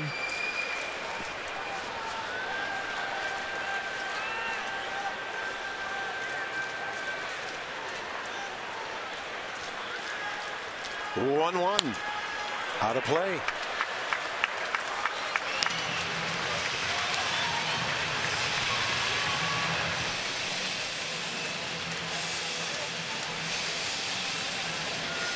Pitch number 93 coming. Matt Williams, Steve McCanny. Hoping they get Steven Strasberg back in the dugout and call it a good night. Crowd picking up on the 2-strike, 2-out situation here in the 5th.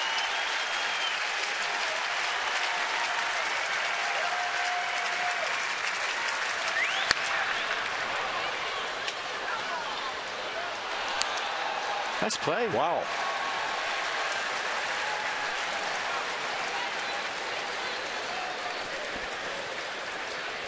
Cameron Maybin this year, 3rd highest in the league with runners in scoring position at 421.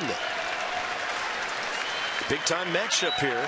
3-0 ball game, top of the 5th.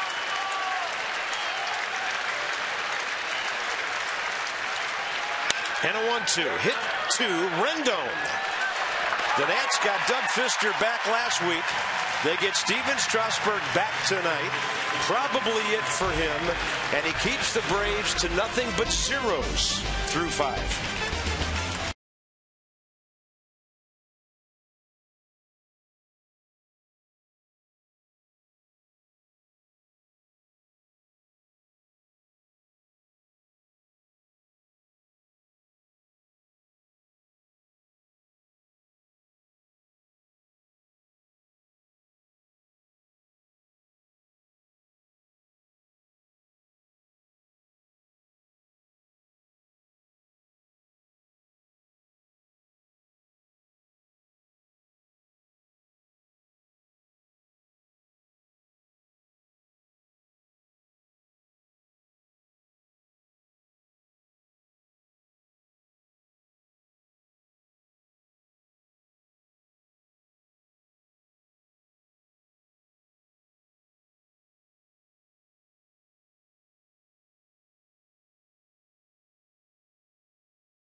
Copyrighted telecast is presented by authority of the Washington Nationals and may not be reproduced or retransmitted in any form. And the accounts and descriptions of this game may not be disseminated without the expressed written consent of the Washington Nationals. Won't need that for a while. Plenty of moisture on this field. We go to the bottom of the 5th inning. The Nats will have 2, 3, 4 due up. The Mazda due ups and what they've done against the Braves. Rendon 270. Good number of RBIs. Escobar 250. Now that he's back from the American League, and Bryce Harper. Well, a lot of homers and a lot of RBIs. Tough luck hitter 0 for 2 tonight with 2 line drives. Anthony's had a fantastic start to his evening.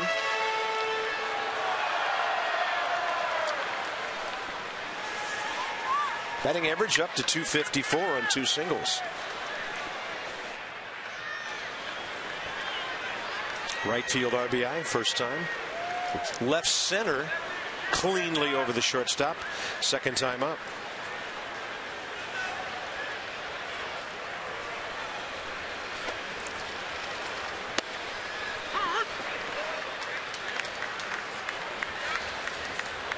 Couple of hits. You've seen a guy well. Maybe you think about putting a charge in one this time.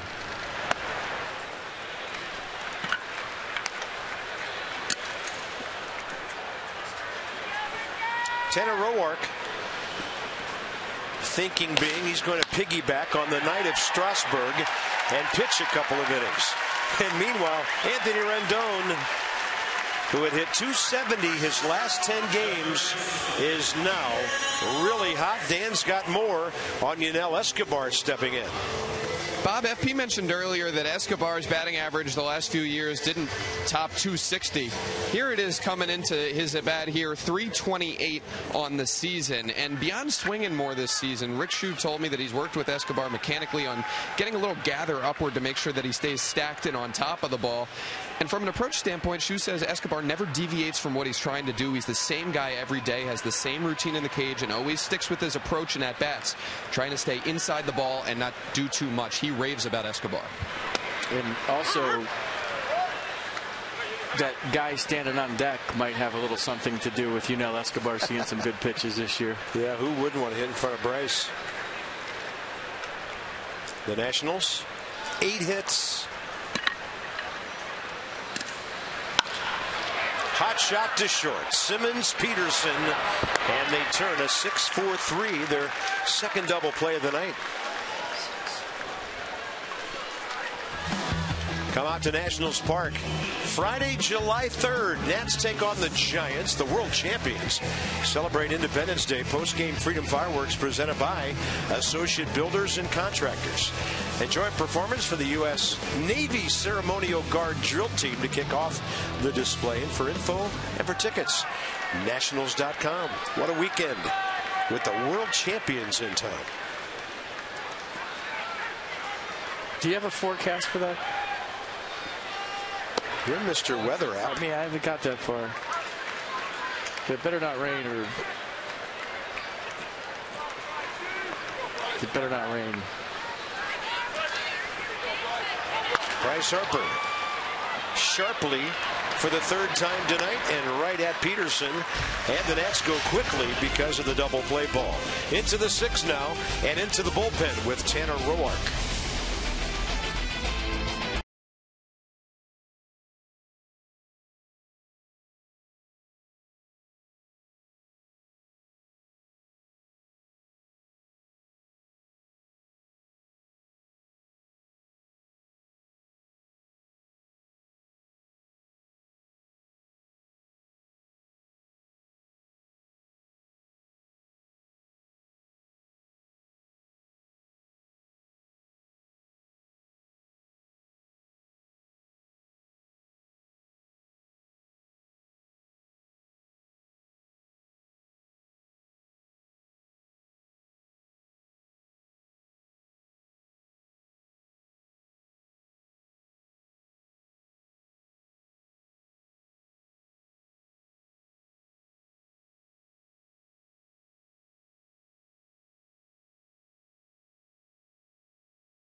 Seriously smelled the finish line tonight. You could tell he was getting a little bit tired, and he gave it everything he had to finish that 5th inning.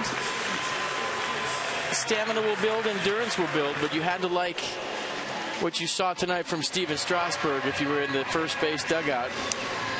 He did a nice job. 5 innings, 4 hits, struck out 6, only walked 1 hitter.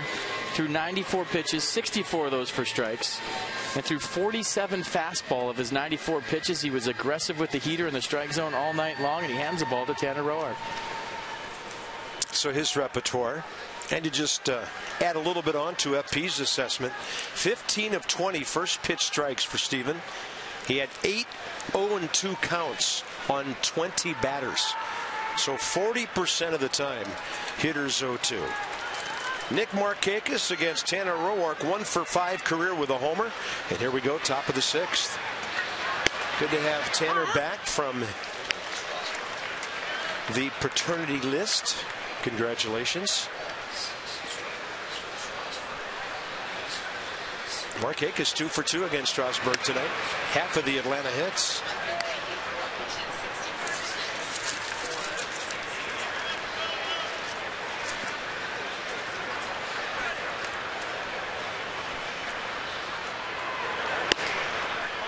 Two and 1.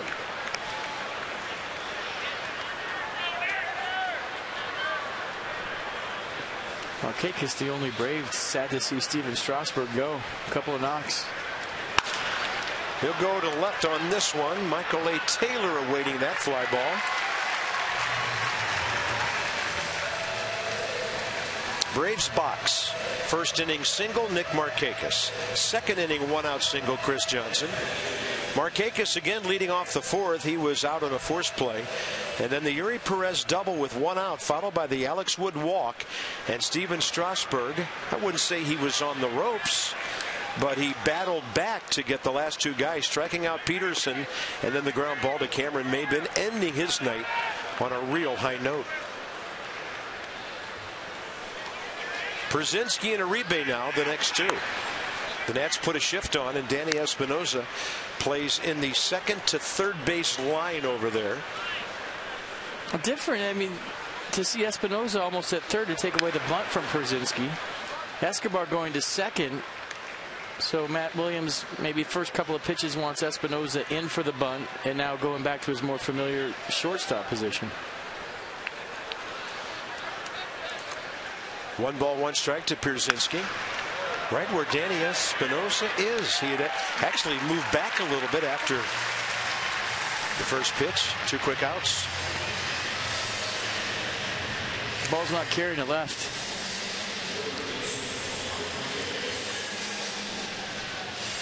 Juan Uribe facing Roark for the first time. So the starting staff is back together. Tanner Roark back in the bullpen. A guy named Zimmerman's resuming some activities. The position player Zimmerman, of course. And things are starting to fall back into place.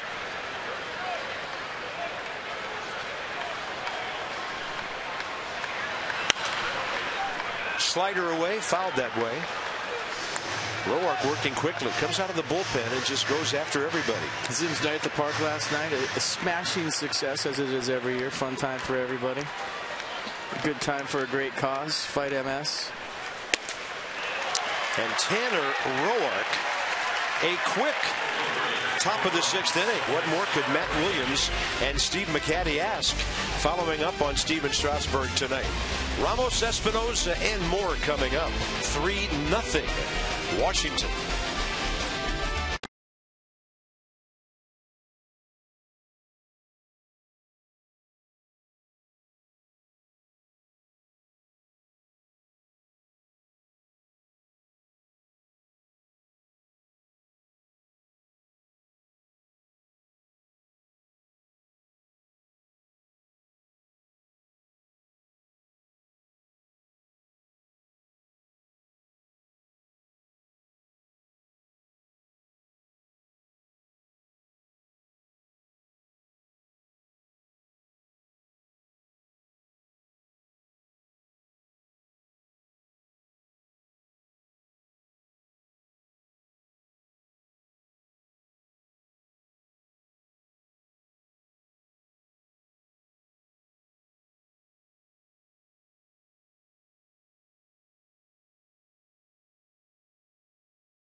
Pack is back for Thursdays and Fridays this season in Nats Park. Receive a game ticket, burger, fries, and a drink. Starting at just $25. Visit nationals.com/burger for more details and purchase this offer right now. Nats lead 3-0. They got some help from the Brewers, who beat the Mets 3-2 tonight. And the Nationals trying to drop the Braves 3 back. Here's the Washington box score, and look at those guys. 5 out of 6 at the top of the lineup. Spanner, Rendon, Anthony 3 for 3. Little help from the bottom too. Michael A. Taylor, a run scored, a steal, and an RBI hit. Wilson Ramos 1 for 2 with the base hit last time, leading off the 4th. Starts off in the 6th. Alex Wood keeps the ball away from him this time, ball 1. Atlanta starter, 77 pitches tonight, 50 strikes. Ramos rips another one. Looks like Simmons moved over a little further, and he still couldn't get it. Not a whole lot of room over there, and Ramos has beaten them twice.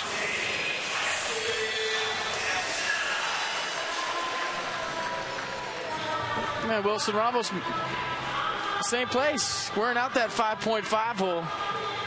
Good effort by Simmons, but he hit it too hard once again.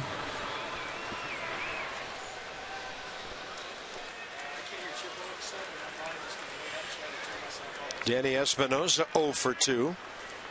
Fly ball to left and a fielder's choice grounder to third. Beat out a would-be double play ball and a bobble by Peterson at second. One more hit and the Nats are in double digits again. They've done it 6 of their last 9 games.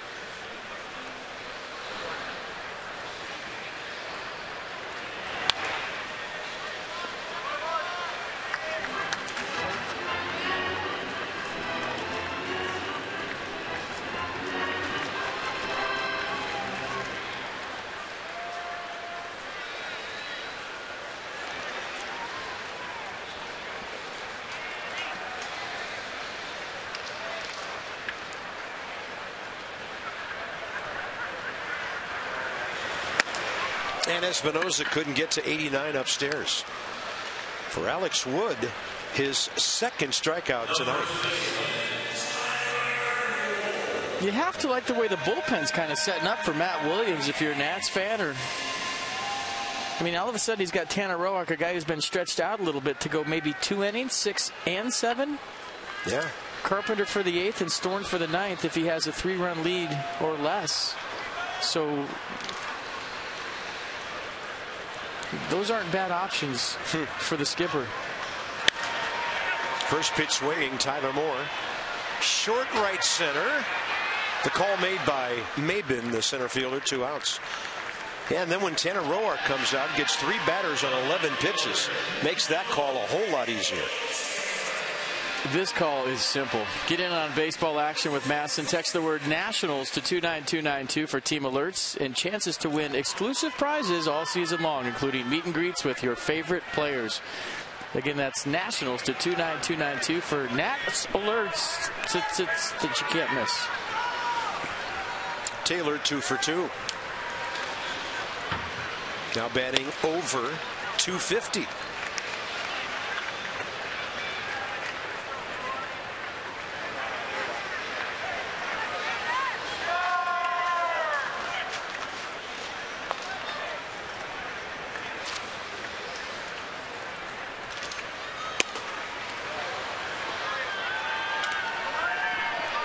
And Tanner Roark has come out on deck.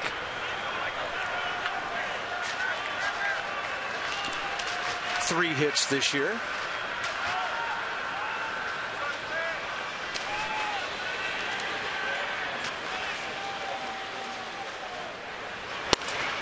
And then Wood paints the inside edge.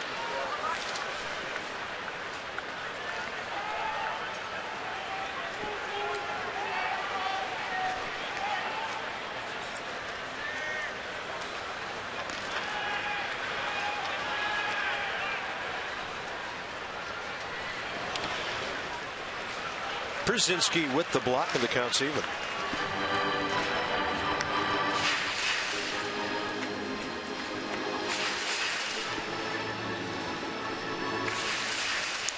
Alex Wood, 2 starts against the Nats earlier in Atlanta, 100 pitches in 5 innings. And then here 100 pitches in 6 2/3. Nats won both of those games.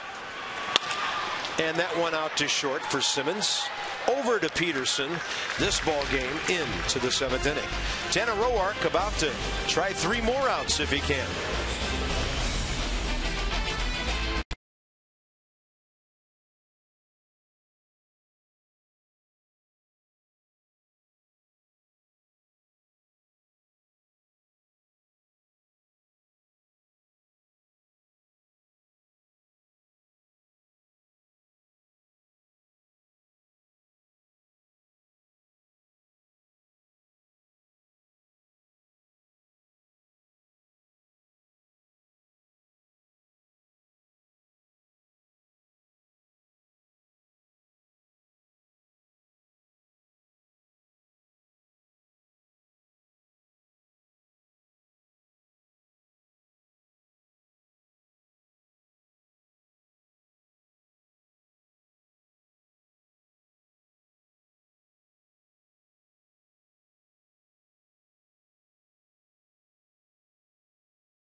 So he'll try to bridge this game from Strasberg to the back of the bullpen.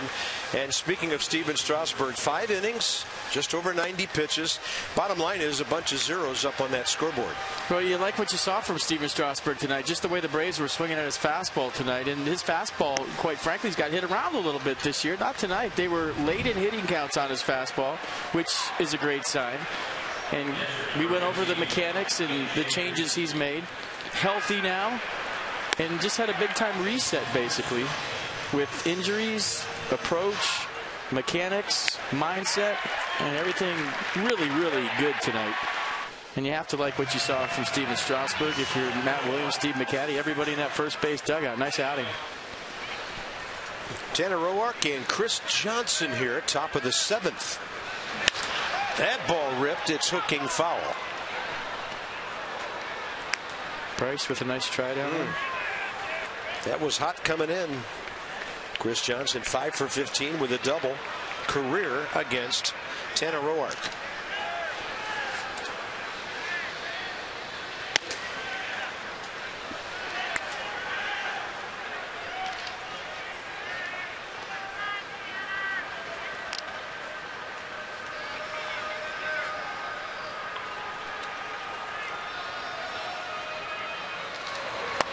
That's a beautiful hook. Nissan will try to track it. Nissan will track the beautiful hook. Then he tries to paint the inside edge.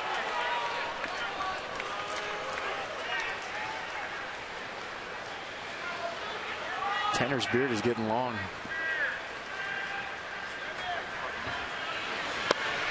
Slider away and a good take by Johnson to fill the count. Chris Johnson 1 for 2 against Strasburg tonight, opposite field, single in the 2nd. Stevens struck him out, ending the 4th. His 5th out of 6 strikeouts tonight. Roark throws a strike. 3 hopper, Danny Espinoza. 4 straight for Roark. And with more on Tanner, here's Dan. Bob, Matt Williams was asked earlier today how he sees Tanner Roark slotting into his bullpen now that he's back in a relief role. And he basically said, I can use him any way that we need him. And that's an example of just how Roark has been used this season. He started 5 games for this Nationals team. He's worked in long relief. He's been a setup guy. He closed a game.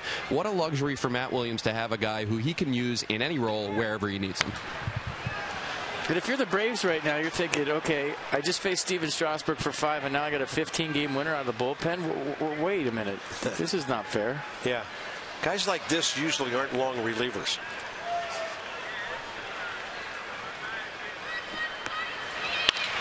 Breaking ball slap. Left side. Escobar pops up and throws. Outstanding at the hot corner. 2 down. You and I saw it on Sunday. Day game, no batting practice. And Yunel Escobar was one of the only guys out here taking ground balls on a very hot Sunday game. He started by taking him on his knees on the grass. Then he moved back. He threw a bunch of throws across to Matt Williams at first. He threw a bunch of throws to Matt Williams at second. So this is a guy that really works on his craft at third base and is trying to make himself a better defensive third baseman. You see the results right there. That's not just athletic ability. That's a lot of hard work by Yunel Escobar to make plays like that. And that was the day after he wasn't feeling well and wasn't in the lineup on Saturday. So here's Yuri Perez with a 1-0 count.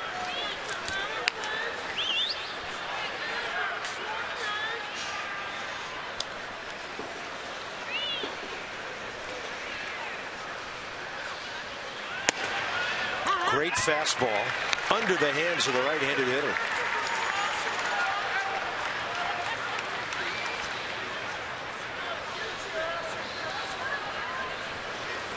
And a 2-1. Chop left side. Escobar. A lot easier that time, but he didn't give Tyler Moore an easy pick. 6 in a row for Tanner Roark. Really all that matters now. Yeah, the Bugs are out tonight after the big rain. They're having a big time by the lights.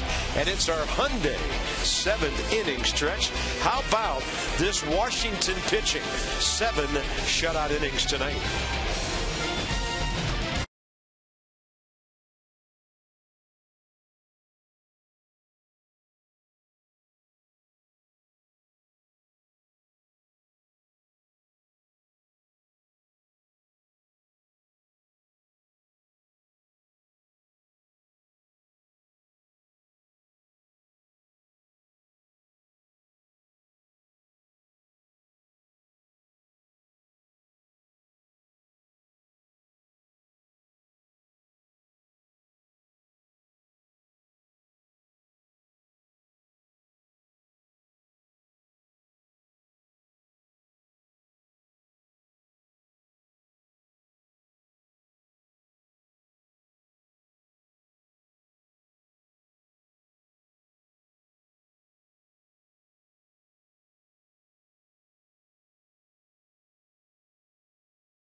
Bags has been Tony one bag tonight. It started in the first inning. Denard Span led off with a double. Did a nice job of thinking the other way. Got himself a hit and an RBI. Next time up, a little off-speed pitch that he smooths into left field for hit number 2. And then a little inside-out job on an Alex Wood fastball for his 3rd hit. So Anthony Rendon, a perfect 3 for 3 tonight. Denard Span in front of him 2 for 3.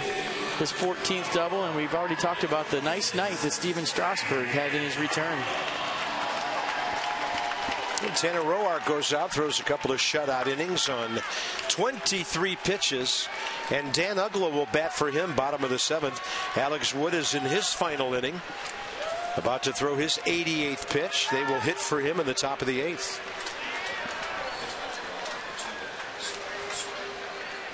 Uggla 0 for 1 career against the lefty.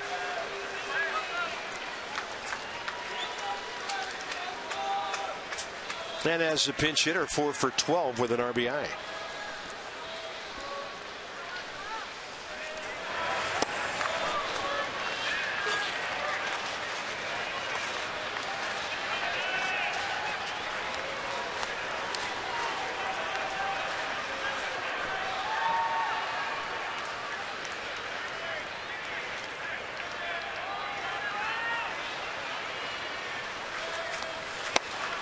Well inside, 2-1.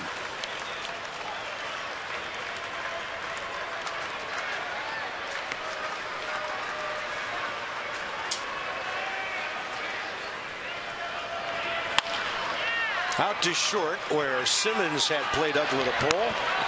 One out. And Uggla got down the line in a hurry. Excuse me, Carp. Let's show you this just because we wanted to. Go back to April 28th. Dan Uggla with a triple in the gap off the bench. Kind of started the party a little bit after the Jose Lobaton 3-run home run. And then later on, the 3-run jack to make it 13-12, and then the whole chocolate syrup thing started, and that would launch them into an amazing month of May, and they're trying to get to that form right here in late June. The Nats were down 2-1 after 1, 9-1 after 2, 10-1 after 4, and then they put 3 crooked numbers on the board the rest of the way for an amazing win. Denard Span jacks one to left center. Ball moving away from Maben, but he runs it down. Denard's had some good nights. His swing has looked the best I've seen in a long time here tonight. Free and easy, very quick. Peanuts are back at the Fitz, June 28th through the 30th. It's Independence Day weekend. I guess to them that they don't know it's on July 5th. Enjoy food, fireworks, and fun along with highly anticipated Wilson Ramos Bufferine giveaway on July 5th. Okay, I get it. For all your ticket and promotional information, visit PotomacNationals.com. Maybe that's when they're home. Who knows? Rendon, 2 opposite field hits tonight. 1 to left center. And 1 up the middle. He's back. That is bad news for a lot of pitchers in this division and in this league. Well, you knew it was a low-maintenance swing. Just the foot down early, and the timing was going to take a minute. Sometimes it takes guys longer, but when you can hit like Anthony Rendon, it didn't take long at all. Just a lousy 4-hit night. Batting .277. Started the night at .230. He had 5 4-hit games last year. Left-hander Matt Thornton queuing up for the 8th here.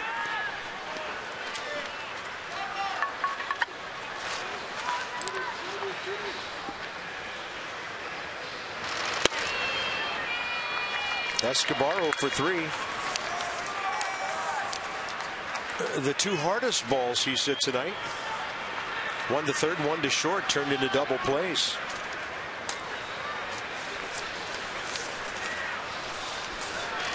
That's swinging the bat well, as is everybody up at the top of this order.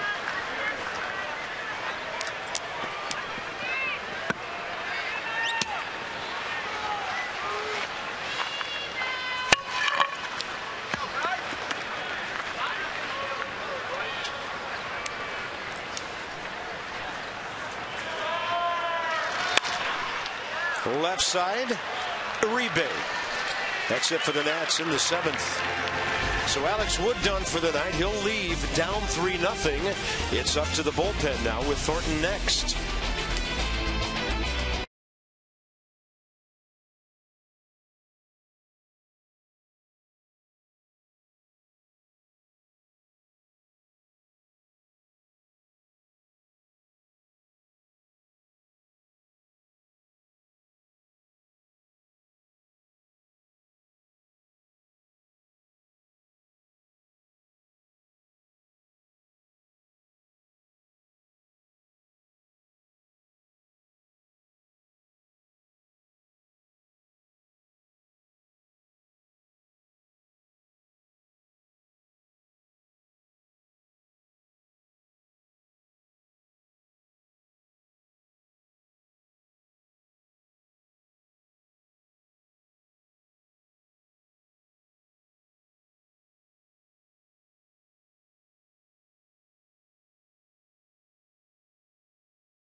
To you by Land Rover, above and beyond. And by Budweiser. Make a plan to make it home. Well, the Capitol still looks pretty interesting, doesn't it? Surrounded by scaffolding and construction and renovating equipment. Interesting is one way to put it. Yeah. It's kind of, I don't know, it's kind of like modern art right now. It just looks like a big wedding cake. Yeah. Now that would be a big wedding. This call to the bullpen package by the UPS store, your one-stop shop for all your small business needs. Let us handle your mailbox service needs. We love logistics. You could probably cut into the deficit by renting that thing out. You could. Here's Matt Thornton in the 8th inning. And Johnny Gomes, a former Nat, will be the pinch hitter against him. Now, fastball averaging 94 this year for Thornton. Slider, changeup to go with it. Opponent's hitting 191, and Matt Williams seeing a lot of lefties coming up for the Braves. Decided to go with Matt Thornton tonight for the 8th. Johnny Gomes 1 for 3 career against Matt Thornton, and then 1 hit, a home run. Johnny is a pinch hitter this year, pretty solid, 5 for 18 with a solo homer.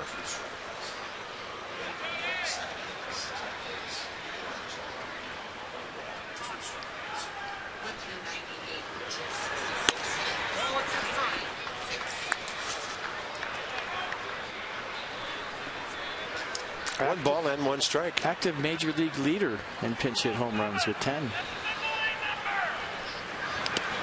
That ball skipping way out in front of Wilson Ramos.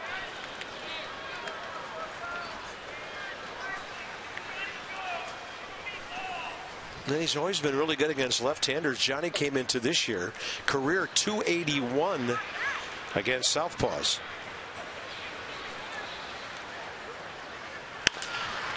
In the air to left, Michael A. Taylor doesn't have to come in too far. And right now, the bullpen getting routine outs. Nats fans help send Yunel Escobar, Denard Span, and your favorite national to the 2015 Major League All-Star Game in Cincinnati in July. The reason I didn't see that guy, he's got 9 million votes already. I mean, you can vote for him if you want. Make it to 20 million. When is the voting stop? July 2nd at noon. So vote for Nats up to 35 times, and you can be eligible for a 50% off ticket offer. I mean, he should end up with like 40 billion votes, I feel like, by the time the polls close. Bryce. All on the up and up, I might add. Inside. You don't know that for sure.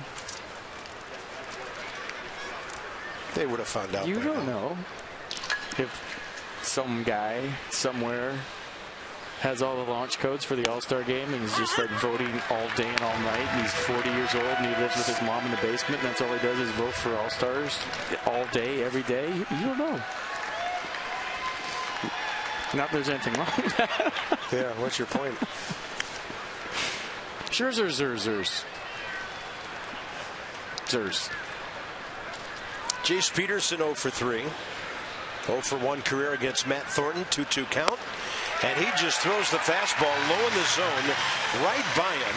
That's 8 in a row by the Nats bullpen. Mercedes-Benz will track this 94-mile-an-hour fastball. And Jace Peterson has had trouble catching up to the heat tonight.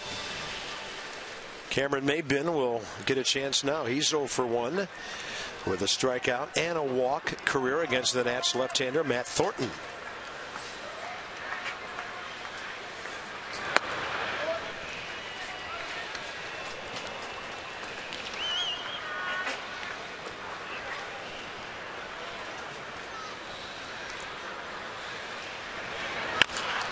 Chopper to third, it's foul.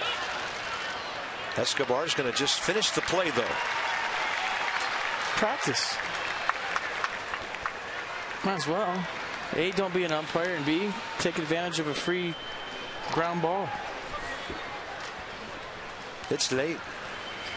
11:32 local. Fans got some good news that stuck around after the rain delay. They have until 12:17 a.m. to catch the last Metro out of the Navy Yard station. About an hour later than usual. That ball really hit well to center. Span can only watch it, and it's just out of here. Over the inner wall, short of the batter's eye, and the Braves are on the board. That's Cameron Maybin, 6th of the year. And this one's still a close game. 3-1 now in the 8th inning.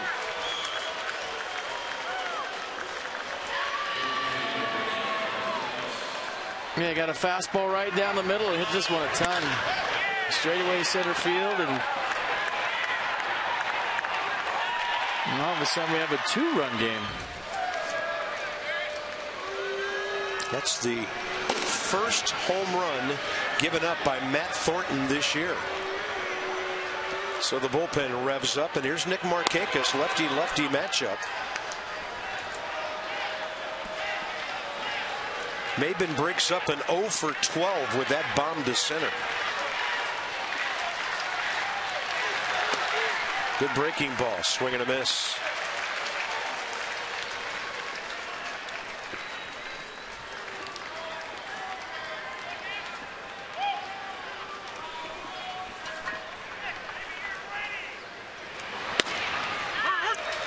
Nice looking heater, 93. Not fazed by the homer, right back in the strike zone.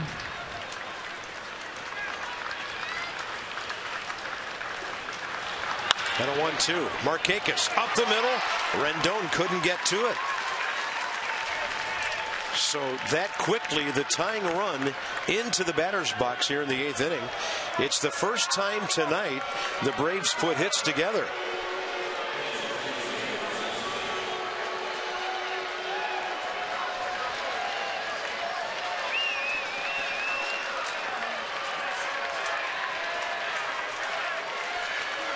Brzezinski 0 for 3 and 0 for 4 career against Matt Thornton.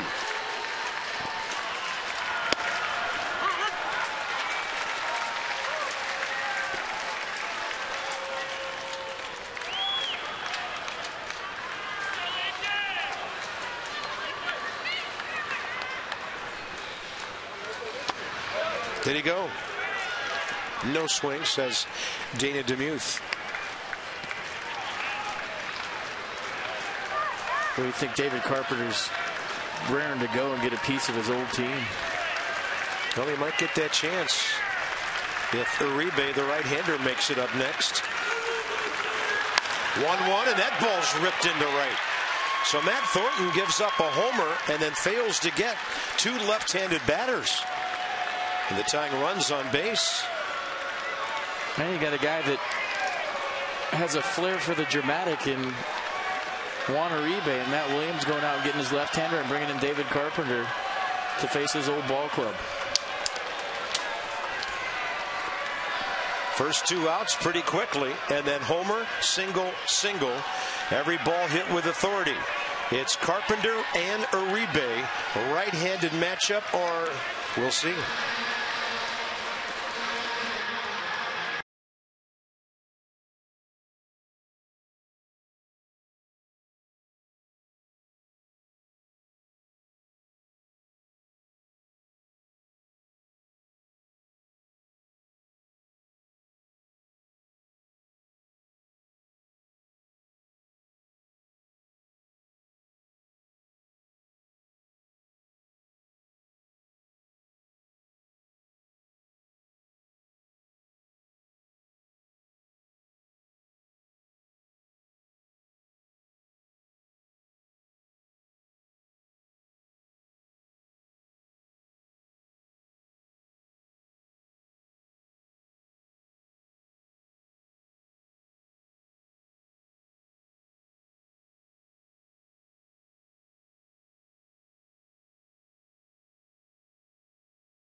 And David Carpenter, a former Brave, who used to be one of the key guys getting the ball to Craig Kimbrell for the Atlanta Ball Club, will take over for the Nats here. Yeah, mid to upper 90s fastball, slider to go with it, mid 80s. And his job right now is simple. Well, I shouldn't say simple, but get Juan Uribe out and throw strike one. Not simple, but that's his job. Juan Uribe 0 for 1 career against the power right-hander. Uribe tonight 0 for 3. Second base Markakis. First base Pierzynski.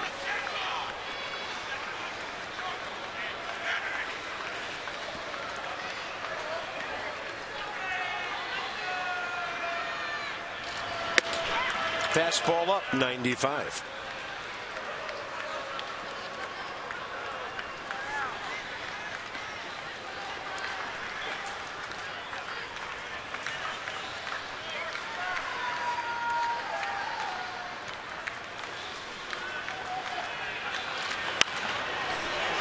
Uribe took a rip at 95 there. He's been hurt the last couple of years. Didn't always play full time for the Giants. Uribe hasn't hit double-digit homers since 13. But he can hit.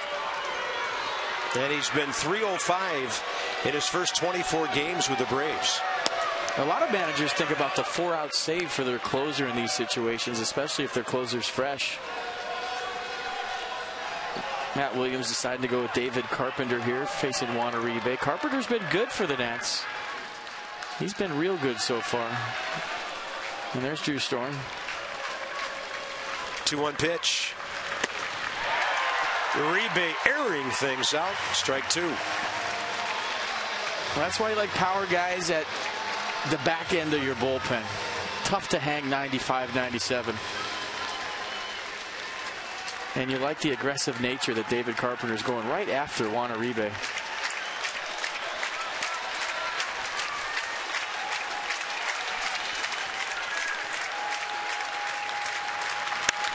Here it is. My fastball. And there it is. Routine to Harper. Good job by David Carpenter against his former teammates, the Atlanta Braves. They've left 7. Honda Dua, bottom of the 8th. Bryce Harper leads things off. He's hit the ball sharply 3 times tonight. Nothing to show for it. And the Nats could use an insurance blast as we go bottom 8.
Against Shelby Miller.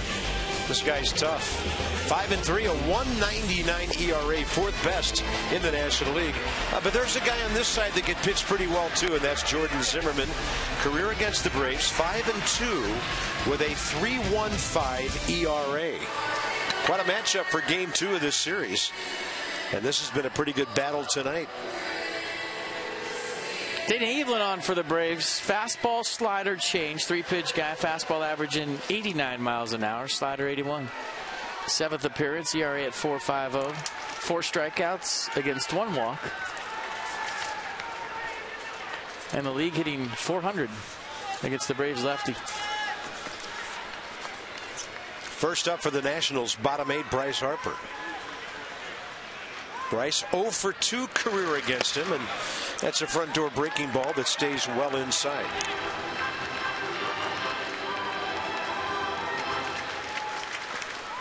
Hit the ball hard all 3 times, really. First 2 times especially, a couple of lineouts. Sidewinder. No swing, 2-0.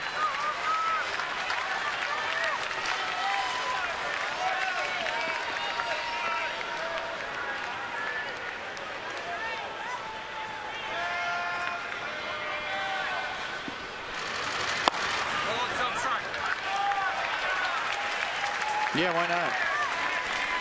Might be the only fastball you see right here if you're Bryce. If he sees one in a 3-0 count. Yeah.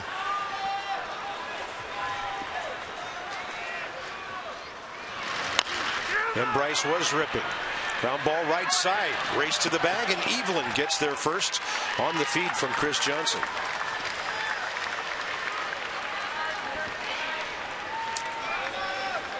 Well, he's smelling a hit right here. Kind of topped the cutter at 89. Good hustle down the line. Evelyn doing a nice job getting over there. Well played by the Braves.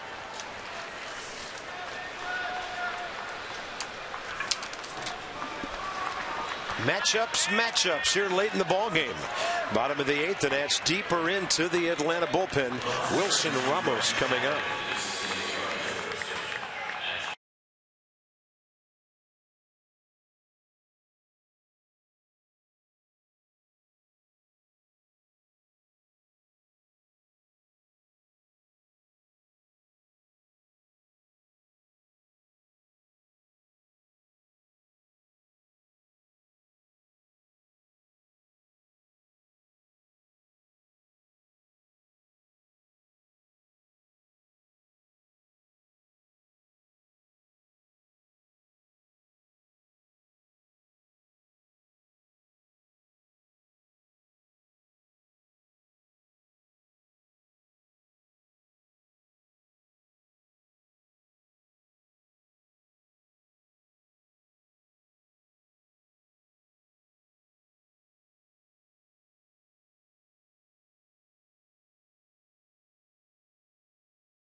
Bottom of the 8th inning.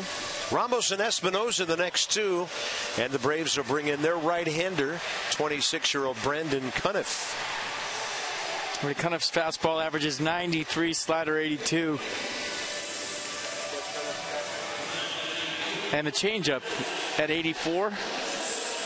29th appearance, ERA at 4.50. Opponents hitting 178.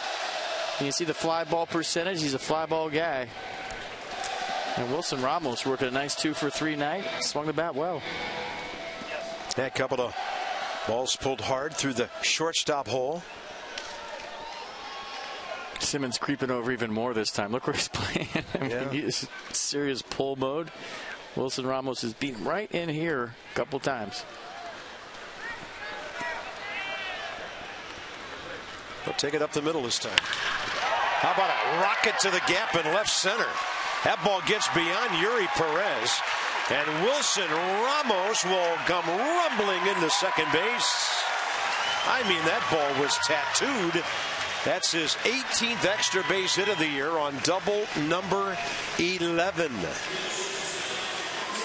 Buffalo with 3. And this ball was absolutely scorched. any kind of elevation. Wilson Ramos had his 8th home run of the year. He'll settle for a hustle double. Look at the Buffalo getting it. Buffaloes don't stop at first.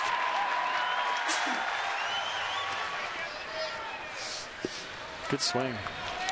Yanni Espinoza, 1-for-1 career against Cuniff with a home run.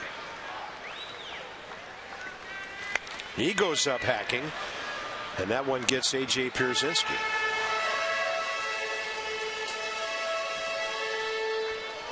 That would be a big add-on run. Drew Storen ready. He's taking a break between pitches.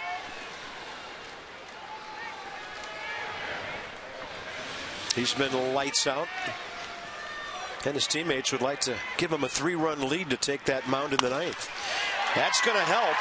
Espinoza will move Ramos to third with a little slice to left. First and third, 1 out for Tyler Moore. Well, nicely done by Danny Espinoza. Checking in with his first knock of the night. He was 0 for 3, turns it into a 1 for 4. It's a nice salvage. He stayed on his fastball nice. I think Bat died a hero right here. Sounded like it.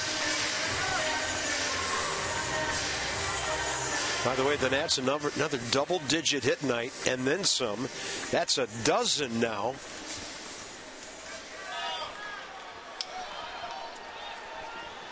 Tyler Moore facing the right-hander for the first time. And the Braves need to make sure they don't forget about the guy running at first.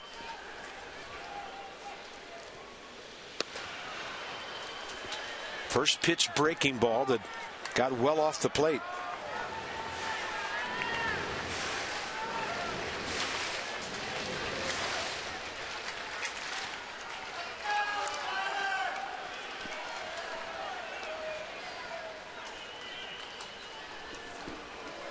They heard you.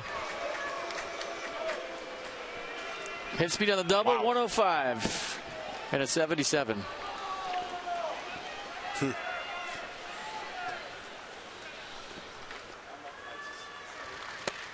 Then Tyler Moore sees another breaking ball.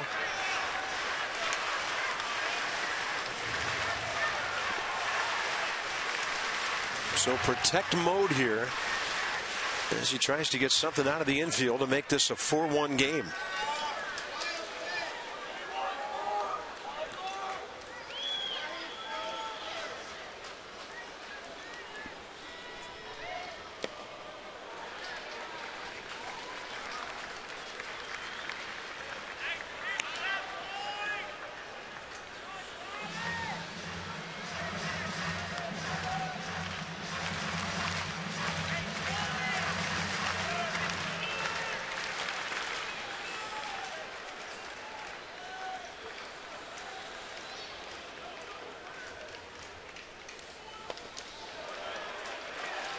Hasn't seen a fastball yet.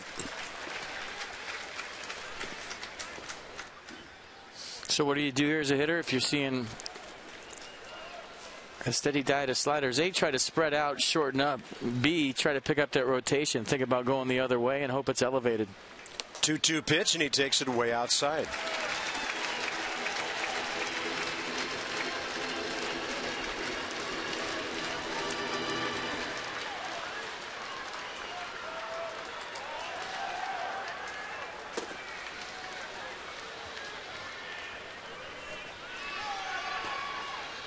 And Moore just gets a piece of it.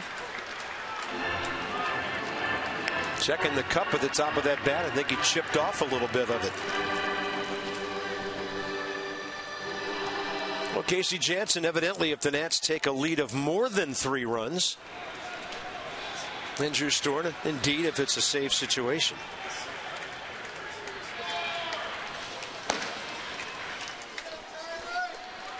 Three-2 again with 1 out. Tyler Moore can't get the breaking ball up, 2 down. It'll be up to Michael A. Taylor.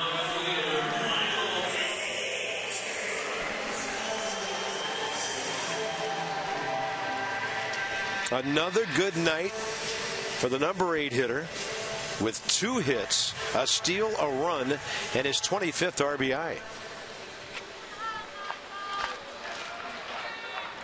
faces Brandon Cunniff for the first time, and left-handed swinger Clint Robinson comes out on deck in the pitcher's spot.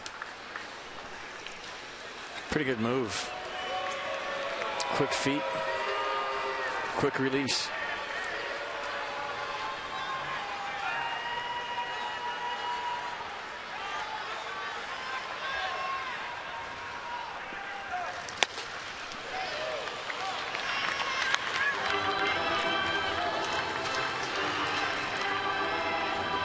Six-year-old rookie Brandon Cunniff pitched independent baseball for 3 years.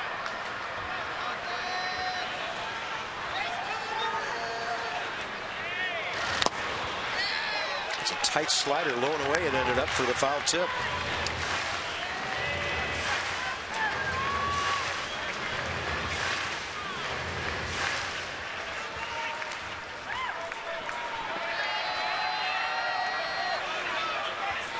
Choking up, 2-strike approach.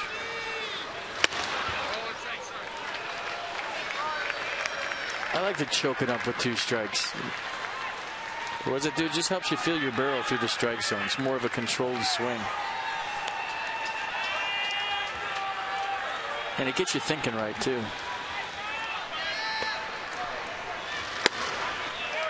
2 balls, 2 strikes.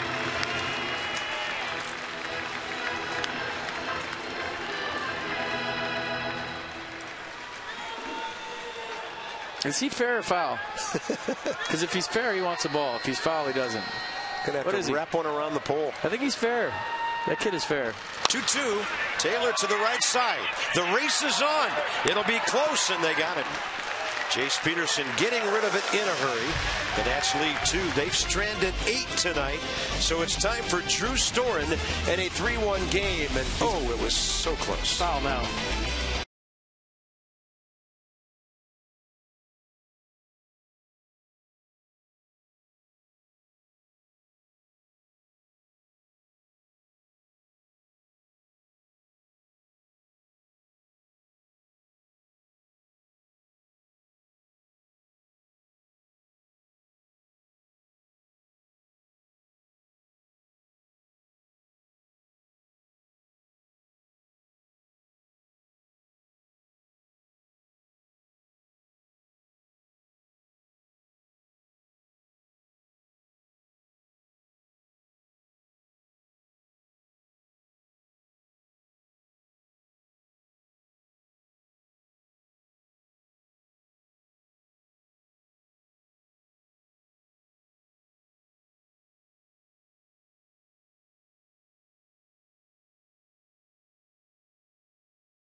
When it was 3-0, it's a little bit tighter now. Tomorrow, the Mid-Atlantic Sports Report comes your way at 5 p.m. The guys will analyze everything Nats. Take a look back at this game tonight and look ahead to Jordan Zimmerman and Shelby Miller, an outstanding pitching matchup tomorrow. They'll take it right up to Nats Extra pregame tomorrow evening. So Drew Storen seeking his 21st save. 2-seam fastball, 4-seam fastball, cut fastball, slider change. 28th appearance for Drew Storen. 20 for 21 in save opportunities, 35 strikeouts, 4 walks. Opponents hitting 191 against the arsenal we just talked about.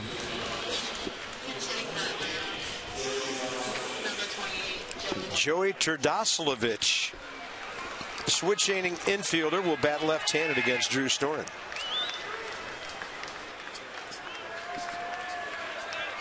He's 0 for 1 career against Drew.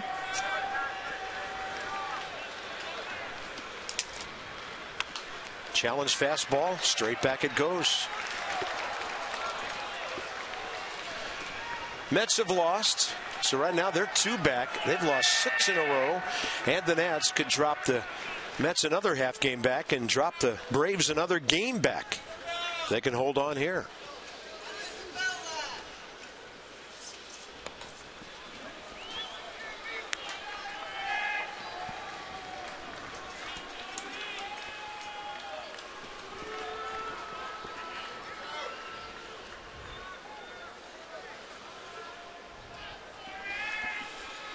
One pitch. Bouncing ball to his right. Rendon. And the sidearm flip. He made that look simple. It wasn't. 1 out.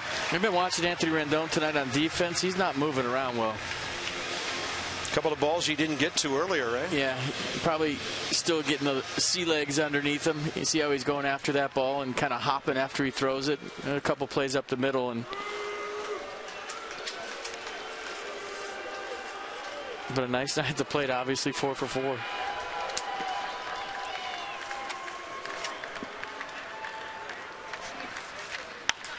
Got a ball hit up the middle by Andrelton Simmons. He'll drop it into center. That gets the tying run to the plate. And Yuri Perez and Andrelton Simmons now 3 for 10 career against Drew Storen. Yeah, take away the bunt right here.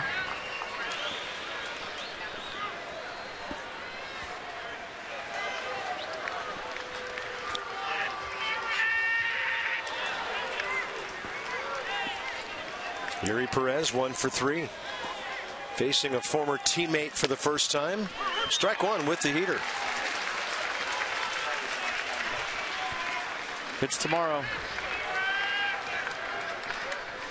Ball game started at 9:17 after a 2-hour, 12-minute fierce weather delay. And the 0-1 to Perez, a tough guy to double up. So Drew throws 94 by him. 0-2.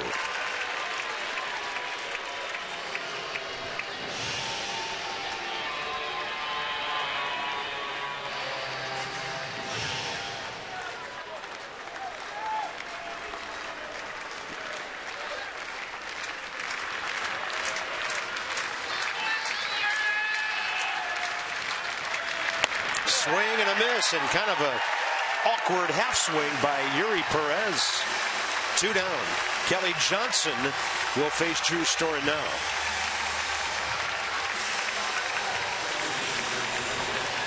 Hardy Soul sticking it out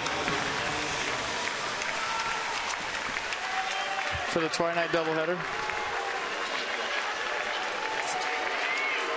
Kelly Johnson 0 for 1 career against Storen.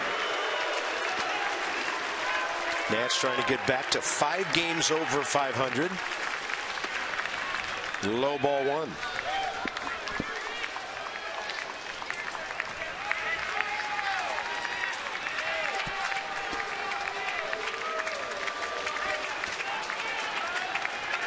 Johnson has a pinch hitter 0 for 4 this year.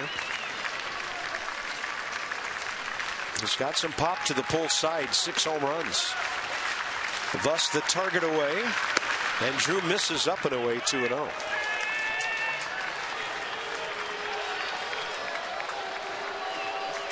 Kelly Johnson thinking pull. Drew Storen thinking I'm trying to hit my spot down and away and make him go the other way in this situation.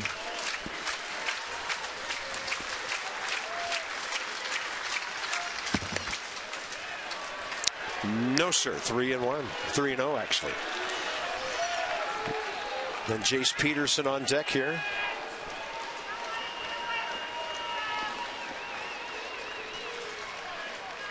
Might be a green light situation for Johnson. 93 in there. 3-1.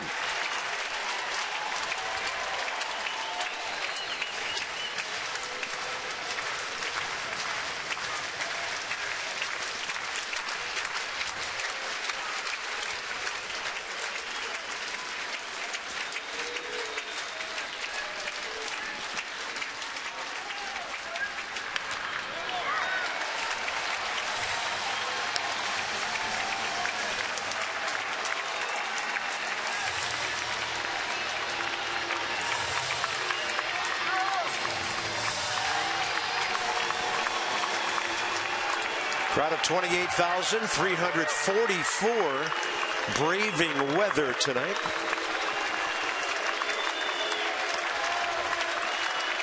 Runner at first. Simmons will be on the move on a payoff pitch. 3-2 with 2 outs. Up the middle. Drew knocks it down. And not a play anywhere in the tying runs on base.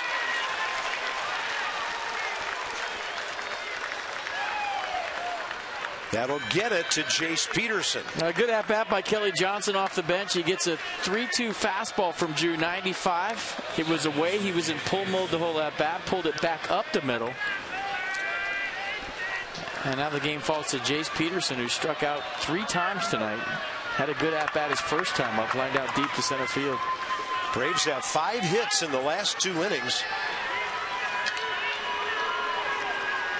And this is where, if you're playing the outfield, no doubles, nothing over your head with the tying run on first base. Peterson 0 for 2 career against Drew Storen.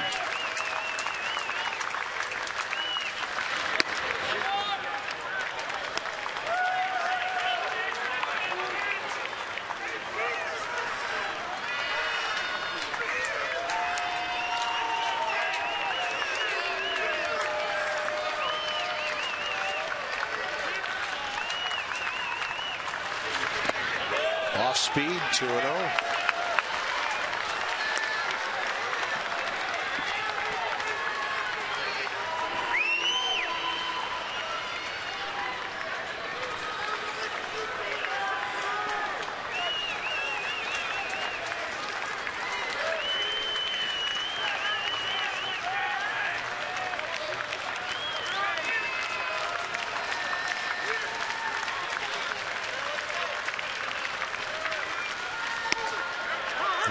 Drew gets a strike up in the zone. 2-1. Looked like Peterson was all systems go right there. He just didn't think it was a strike, held up his swing. Matt Williams, as always, concerned.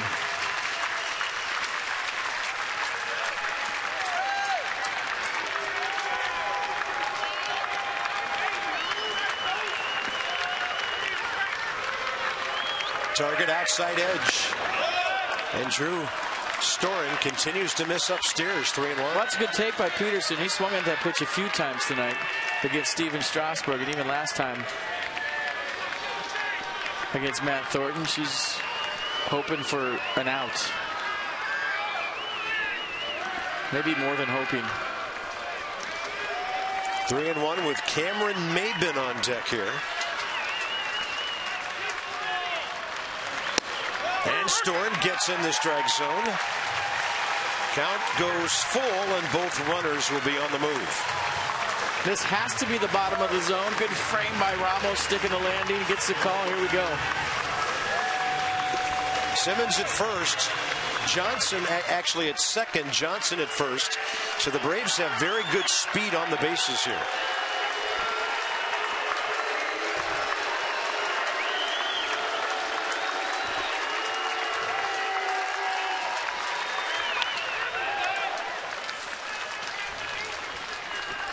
Do it again.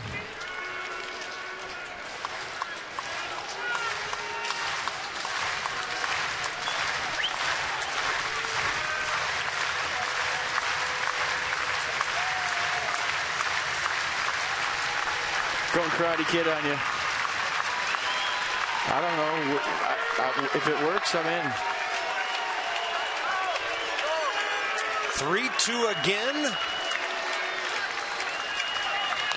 And he just did get a piece of it. Good foul ball. Drew went 3-2 slider.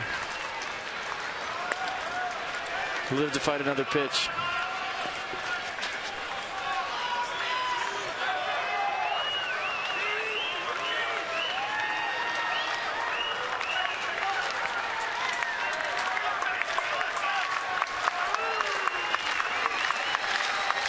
Nets on top, 3-1. He's still doing it. I'm doing it too.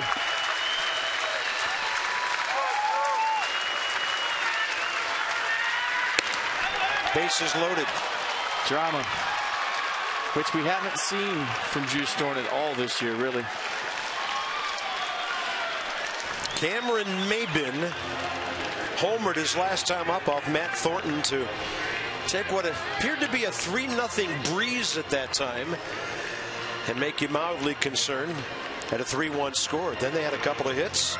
David Carpenter got a very important out to end the 8th inning.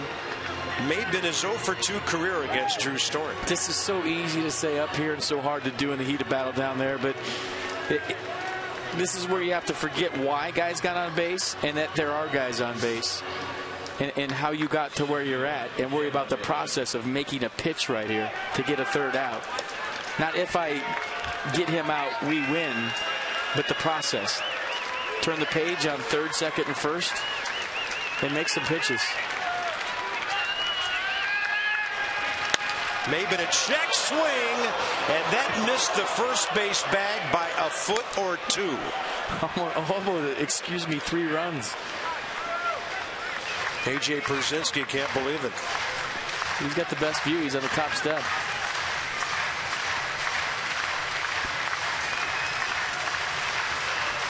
Yeah, no defense against something like that.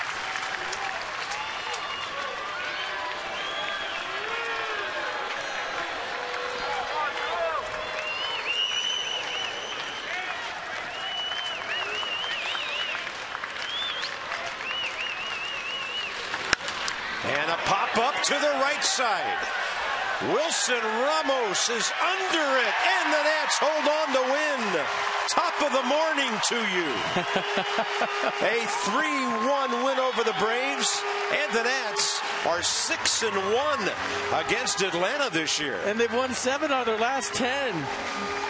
Hot Nats all of a sudden. Game started yesterday, now it's tomorrow. Nats won today. That's all I got.